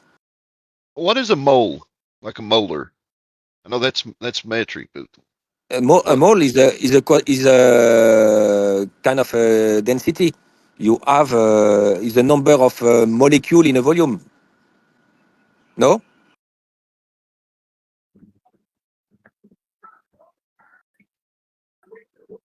Anybody?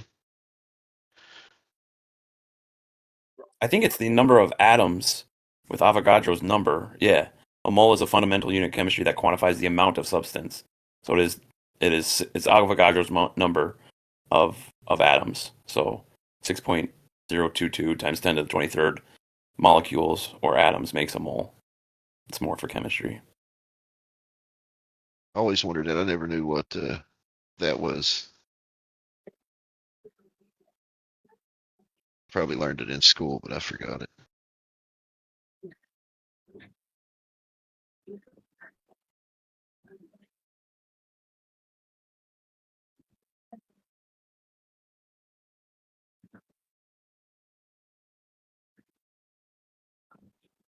So apparently the mole is the quantity of matter of atom, and it just made to reduce the number. See, 1 mole will be 6 times 10 to the power of 23 of atom. I think they have to use it. I think Cole said in our left lane that it's how they balance equations in chemistry, because you have to. I helped my kid with it last year on how you have to convert it to the molar mass in order to balance equations. Chemistry is far, far away in my education. What kind of engineer are you? Shipbuilding.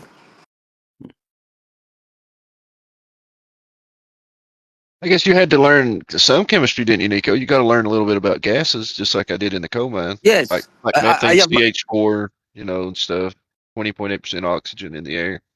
So you know what I mean? Just simple things like that. I'm sure you had to learn stuff like that. No. My chemistry now is limited to, as you said, the gas I'm using, the material I'm using, and but I don't make any more chemistry equation. Right. Yeah. I can imagine you wouldn't need to be doing that much of that. No. I receive the drawing and they tell me which material, and I will verify, for example, for a steel, that there is the amount of chrome, manganese, or anything inside. But I will not do any calculation.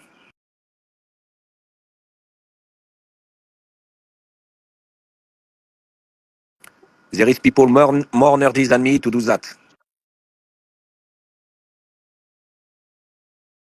Leave that up to the nerds.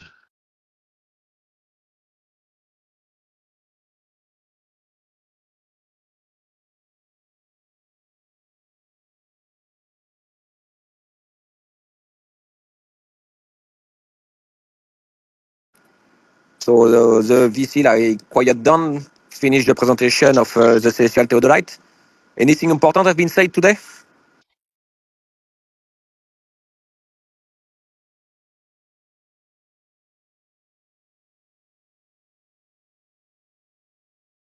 I don't know. I've not been in here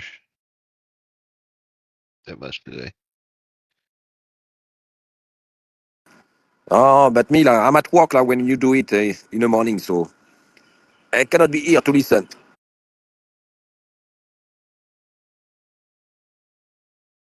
I mean, you're about on opposite schedules. When I'm going to work, you're getting off work. When I'm getting off work, you're going to work. Pretty close to that, anyway.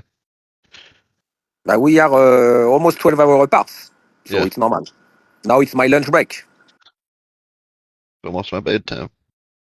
Well, it is my bedtime, but I'm just putting it off because the sooner I go to bed, the sooner I have to get up and back to work. Yesterday, when I was at the same time yesterday, they were talking about stars. Does what is it? The convergence and divergence of the star have been settled, or it's still a debate? On what stars? I don't know what you're talking about. You have new perspective with sure that the stars are converging and diverging because you have a Parallax. distorted. Is that the Because parallax discussion, Mika? before that, the parallax also, but I have to left when you were going to the parallax. I posted pictures of my terms to show what is parallax. Yeah, I don't know. They weren't satisfied me with my sort of the stars move in relation to one another. They wanted this elongated sort of explanation, which is interesting because they're considered point sources of light. And what is it? They just happen to be moving sort of closer and further apart from one another. Could still be parallax on a flat earth though. Go ahead. You have on every almanac, you will have the stars, the position will be noted. And for example, you have the star positions that will be given for 3 days in a row because it's not even changing. So how can they be converging and diverging, and given all this precise angle, when they are fixed in a table for at least 3 days, and after from 3 days to 3 days, it is peanuts what is changed to the position. When they look at stellar parallax, from what I understand, they usually like to be at least like a month apart in their observation. You can't really determine it from day to day. Yes, that is sure. The parallax will be done from 1 month, 6 months, when they are different part of the different side of the sun. But these parallax things, so you will see it, but it is not about the stars that are defined in a celestial sphere, that are stars who are further away, and you will be able to see the parallax. I'm talking about the stars that are given in the nautical almanac.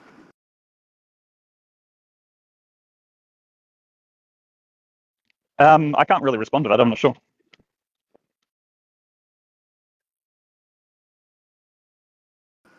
The celestial sphere is fixed is fixed, and but to get the GP, you will have the star. It gives you the declination, so you don't touch it, but you will touch at the SHA, the sidereal hour angle, and you will just add the GHA of RS to it, and that is just the longitude you will change. So you understand that if you are changing only the longitude, you don't change the position of the star to each other. They all move together without changing position relative to each other. Never convergence or divergence.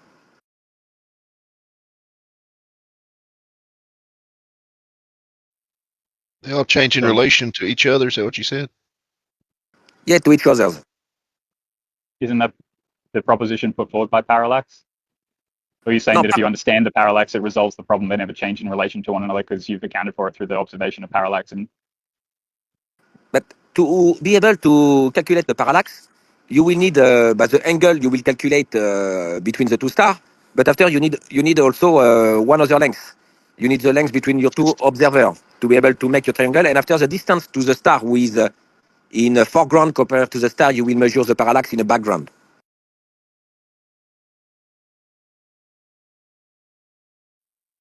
I suspect that even calling it parallax without having sort of been able, what are you saying? I was thinking this a little bit. I haven't quite got the articulation down, but just even inferring that it's necessarily parallax of that which you're observing, which are point sources of light, when they could just be like basically side by side converging and then diverging. The attribution of the parallax seems to come at the point of like you seem to see them like sort of move together and further apart when you make sort of 6 months observations from one side of the solar system to the other side of the solar system. Does that make sense? Yes, that makes sense. But that it will be only in a very small portion of the sky. One star compared to the other ones that are around. Me, I'm talking about the whole celestial sphere.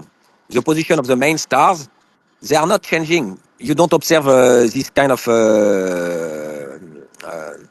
changing angle, changing angular distance between two stars in a celestial sphere. It's only if you look at two stars, a very small patch of it, you will see a very small, because the parallax is measured in a arc second or even subdivision of arc second.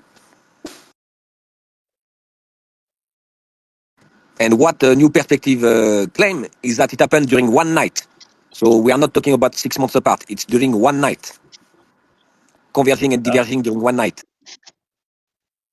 I didn't hear about that. I'm not familiar with it. I'm more familiar with the claim that stars appear in the night sky and can blaze for like 2 weeks and then disappear for years and years on end, and then happen on a cycle. But as far as stars moving, I'm not too familiar with it. No, you have seen the pictures that New Perspective is posting. You have a long exposure picture of the sky when you see the trail of the star. And that happened during one night. It's a time lapse of the sky. Yes. Yeah. There is something that people talk about a little bit as far as convergence and divergence. And I have been trying to interact with the AI about this, and they say it happens like convergence and divergence happens in the east and the west. But that shouldn't happen. I don't know. The AI was rather squirrely with it, and I didn't take it any further. I've been distracted with other things, but yeah, I don't know. I don't want to take up too much time to make that explanation, but apparently there is a claim for diverging and converging. The AI said that it was something to do with perspective. was like, how can it be perspective if they're so far away? Yes, that's why I say many times, you just go at night and you pick 2 stars and you measure the angular distance between it and you follow it all along the night and you will see if they are converging or diverging.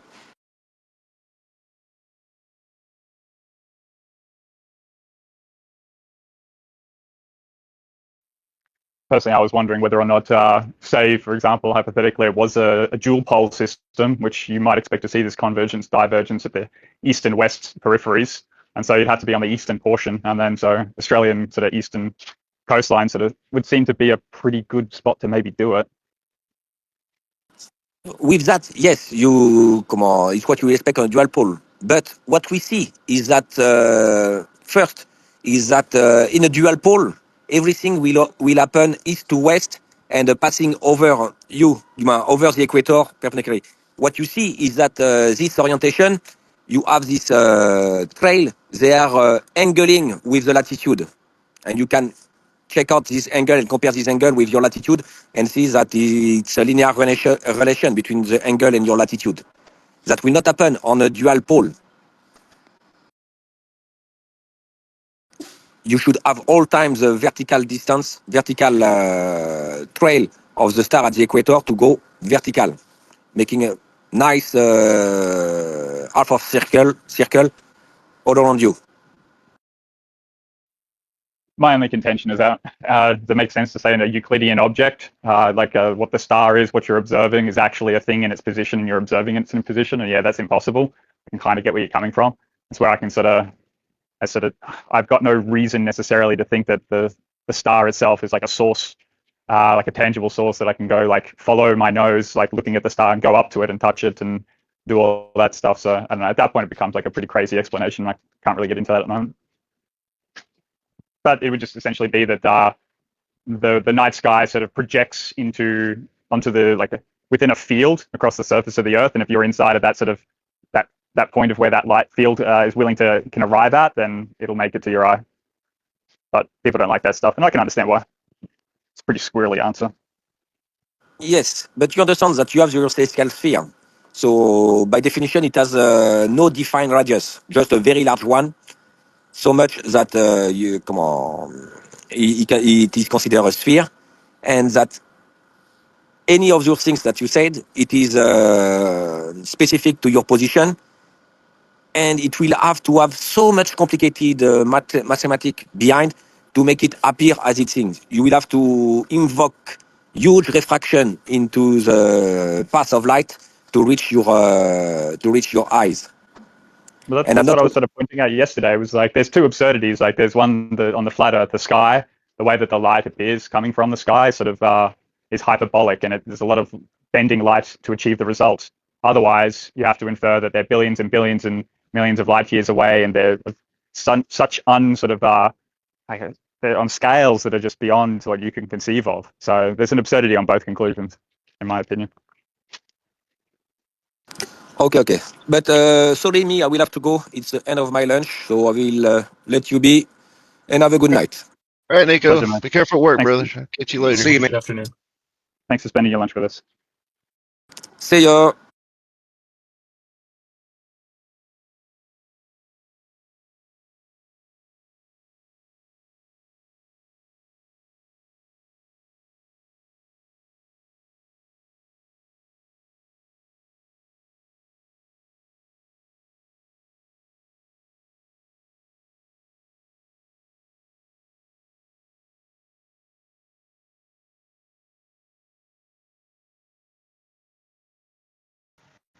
On the parallax, Risky, do you not think it's interesting that they seem to alternate on a 6-month cycle back and forth pretty consistently?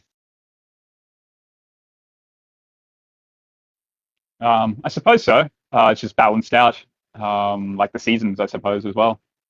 I mean, I never found once I started understanding the complexity of this conversation, the explanation for the seasons does seem to be rather weaker on the globe, in my opinion. Just like the tilting, just facing the right direction causes so much more heat intensity.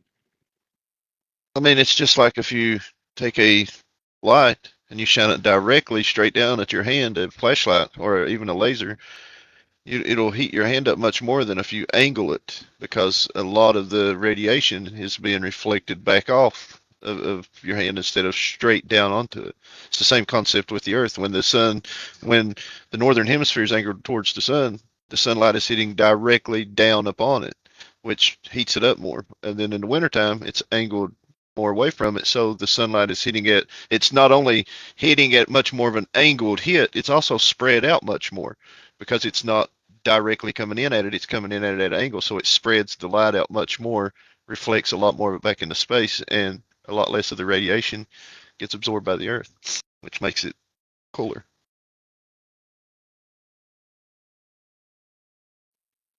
Would you say that with the blue marble observations or any photos for that matter taken of Earth, you said that it reflects back off like great amounts, so you would expect to see that in the sort of specular articulation across the globe? Well, just looking at a picture taken from space, it's hard to, see the difference, because for one thing, you're not comparing two different times of the year. You're just seeing one photo. If you took a photo from the same exact spot in space, from on the winter solstice and the summer solstice, or you would probably see a little bit of a difference, I'd imagine. Every time you're taking a The photo intensity. of the globe in space, and you're looking at the southern and northern hemisphere, you're witnessing one of the hemispheres in summer and the other one in winter. So Right, but just looking at a photo is not, you're not really going to see with your naked eye on a photograph that much of a difference enough to discern. It ain't like you're going to see, when you look at the blue marble picture, it's not like you're going to be able to it's not like the South Pole is going to look less bright and somehow different than the North Pole. It's just when it's angled towards the sun, it's more intense and it's more straight on. But a picture's not really going to show you a whole lot.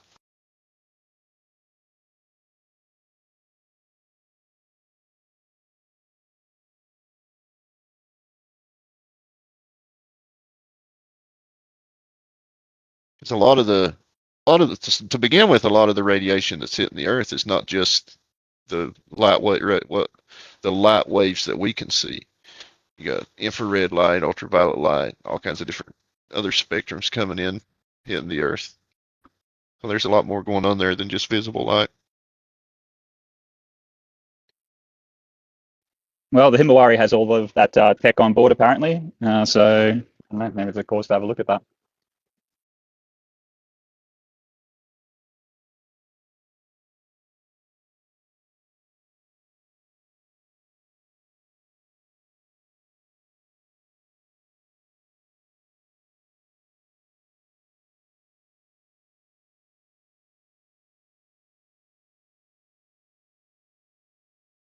Good example is armor on tanks in World War II. When they first started making tanks, they made the armor basically straight up and down. So an impact from a shell had enough power because it was coming straight on, and it basically impacted almost straight on with the armor on the front of the tank, that it had enough energy to push through that armor and rip through it. Later on, the Germans first developed angled armor on their tanks, and then the Americans followed later on. And when the same size shells came in at the same angle and they hit the angled armor, they wouldn't penetrate because most of the energy was deflected off, and the shell would ricochet and fly up in the air because most of the energy was deflected away. And that's the same exact concept with the light hitting the Earth. It just, the Earth absorbs less energy because in the winter for the northern hemisphere, because a lot of the energy is deflected away instead of hitting directly onto it.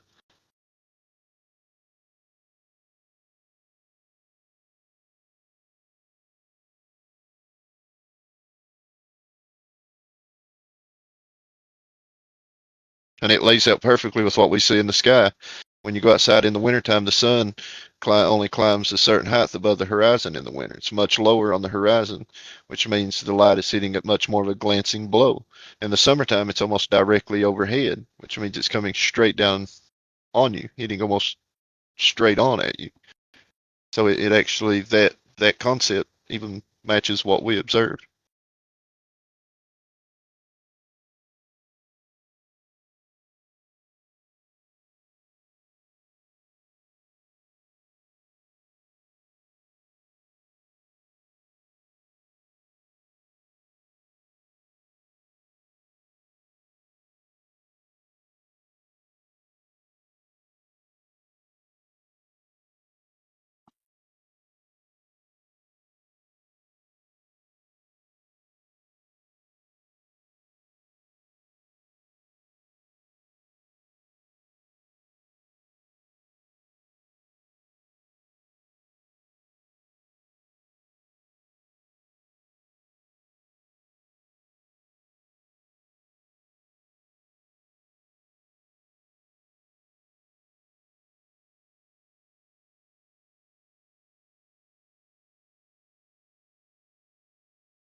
What do you guys think of this statement? True or false? Globe earthers that love talking about the Earth not being a globe, being a stationary plane, are the most plane curious people on the whole Earth. Or if you want to use flat curious, they're the most flat curious people on the entire Earth. What do you think? I kind of doubt it. Like you would be the most flat Earth curious person on Earth, Matthew. Because the No, people that no. are the people that are flat earthers are already flat earthers. Bunch of people out there don't either care or know more about it. But then folks that are in here that are like globe guys but love flat Earth talking about it, you'd be the most flat curious people in existence. No, You wouldn't catch me dead at a gay bar. I said you wouldn't catch me dead at a gay bar. The rest of my case. So you're not the most gay curious person on Earth. That sounds confirmed. Hey, I'm not one bit curious about the flat Earth. I'm curious about how people believe it's a flat Earth. That's what draws me to it. Yeah, that's an interesting question about epistemology rather than shape. Oh, what makes you think it's a globe? I mean, come on, really? The fact that it explains the observations really well. Or it's just the spherical limit of your vision in the sky. Oh no, we can see the same pictures with a pinhole camera using square photographic tape with no lenses and nothing round in the camera. Hey, what if Matthew Lens, what would you make of a person that studied nuclear physics with the intent initially apparently to go to astrophysics, but chose nuclear physics, and he finds the globe very unconvincing? What would you like? What's your complex about what that person's doing? I don't know. So it depends on why people have different reasons for believing what they believe, and so hearing a generic description of that person, I don't think I would know why he heard about it or why he believes that. Correct me where I'm wrong with this. So I'm going to try to make some outlandish statements. Every single person who is interested in physics is curious as to how the world works, like at a sort of fundamental level. Okay, Other people yeah, are I'll interested buy in that. talking about people. Okay, cool. So presumably, right, like if you go to so much effort in sort of learning the standard model, you can suggest that that person is interested in the way the world works, and then they've found later on after they've left the university degree that maybe everything that they learned inside of that field wasn't necessarily true. And they've come to actually reject it, like its central premise. I'd assume that he appreciates the math and all the basics of it, but the conclusions that they derive to are sort of problematic for him now. I'm just like, I think that an explanation for that type of person arising in your paradigm is kind of like necessary. It's already kind of solved on our side. They saw the lie, right? Or they've, but on your side, like the person has basically become delusional and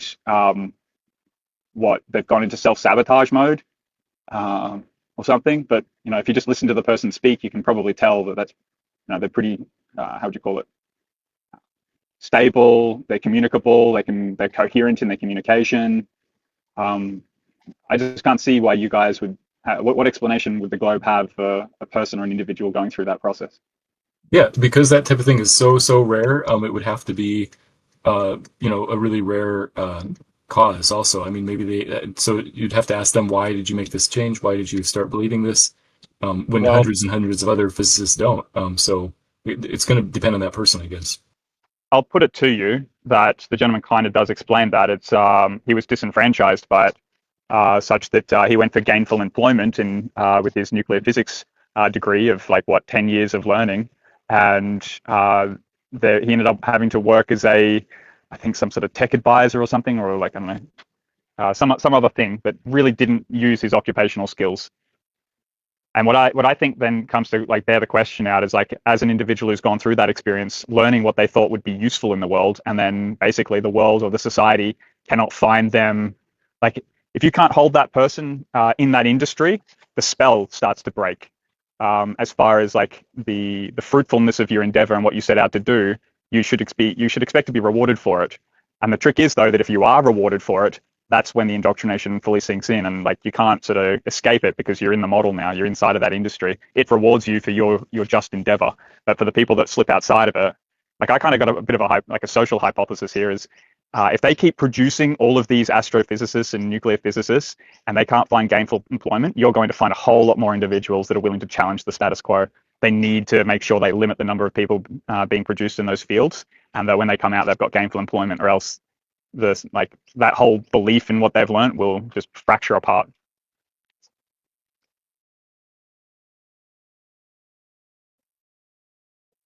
Yeah, I would be very interested in talking to somebody like that. I just would want to hear what their story is of why they went from believing or studying nuclear physics to, questioning the shape of the Earth. His name's Stephen A. Young. You can go look him up. He's a British fellow. Given your, what would you call it, YouTube notoriety, maybe you could even, he's very polite. He's very sort of, approachable from all the interviews that I've seen him. And so with your YouTube fame, maybe you could engage with him in a conversation. I'd like to see that personally. Here's the way I look at that, though. That would be true if, like, physics and the standard model and all that were false and fake and couldn't be used to make predictions or anything else, if it was just something made up by a group of people to try to fool people. But the thing about it is you can use it to make predictions, and you can use it to do science with, and they do all these things. So there will never, I don't think, ever come a time when people will say, that it's like the paradigm is falling apart because this or that or the other, because it's not a fake thing. It's an actual real thing that they can use for things. They use it like in computers now. They're getting so small they literally use quantum tunneling to store data in our phones. I mean, it's they're actually putting the quantum world to use nowadays, showing that it's a real thing.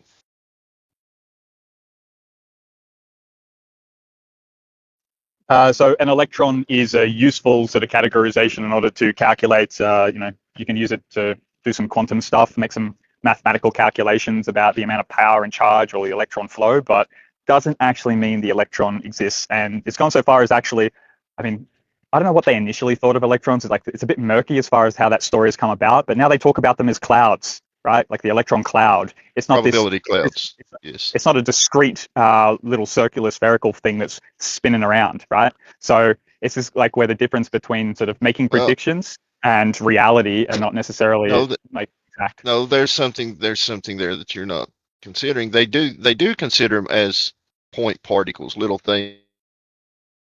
You can never know the exact location of electron. If you know its exact location, you can't know its momentum and its movement. If you know its momentum and its movement, you can't know its exact location. They still look at them as point particles, little things moving around. They can weigh them. They know the weight of electrons. The thing about it is they can't pinpoint their exact location, so they have a probability cloud. Where is it most probable that electron will be at a given time? That's the cloud. Or maybe the electron or the cloud interpretation is like, you say it's in a particular place and you can't, when it's in a particular place, you can't measure anything else about it, apparently. I don't quite understand how they got to that, but I mean, what does that even mean at that point, Cole?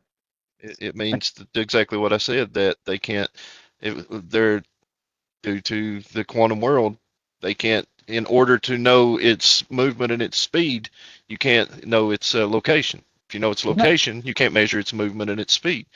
You can only know one or the other. You can't know both at the same time. So you have a probability cloud. But they're not saying that electrons are clouds. That's not what they say. They say electrons are point masses. Like I said, they even know the weights of them. But what they say is the cloud just is the probability of where it might be located. Why is it that when I want to do sort of mathematics and work out how fast the car is going, I need to know its location? Can you compare this idea of the electron needing to, like, if you know its location, you can't work out its speed? Yeah, because that's the difference. That's the difference between our world and the quantum world. And this is where it just becomes imaginary. I think it's just a useful imaginary tool. not necessarily true. All right. In order for them to store data in our phones, they have channels that they store electrons in.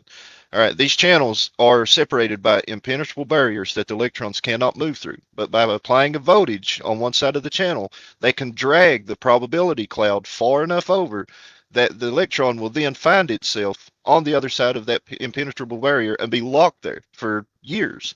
The way you get it back out is you apply voltage on the other side, which drags the probability cloud back to the other side, and the electron finds itself on the other side. That's called quantum tunneling. That's literally how our phones store data.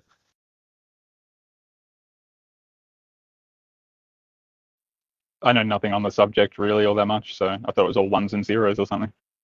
Well, it is. But ones and zeros are basically on and off. It's power or no power, electron or no electron.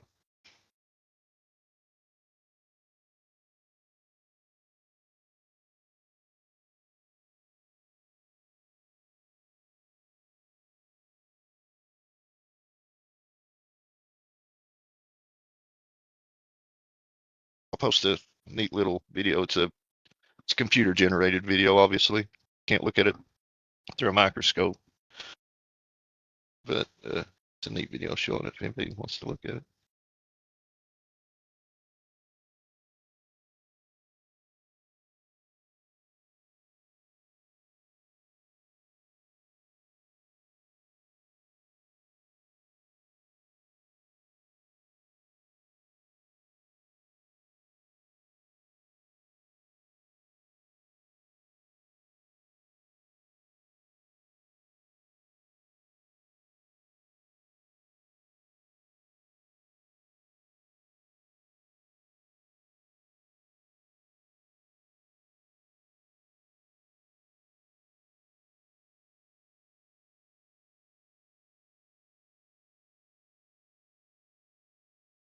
Here it is.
I posted that video and it's I think it's only like 8 minutes long, 7.5 minutes long, and it's a computer generated video. Somebody, made it using CGI, but it explains it pretty good, really well. Shows it how they do it. Appreciate that, Cole. I'm trying to organize some tools over here, so I can't look at it right now. But Well, I mean, I didn't. I'm just saying whoever wants to watch it. I didn't mean, I know. you'd had to watch I it. just wanted to say thank you because I know I'm not going to be able to sort of talk too much. I'm having to run back to my phone, which is on charge.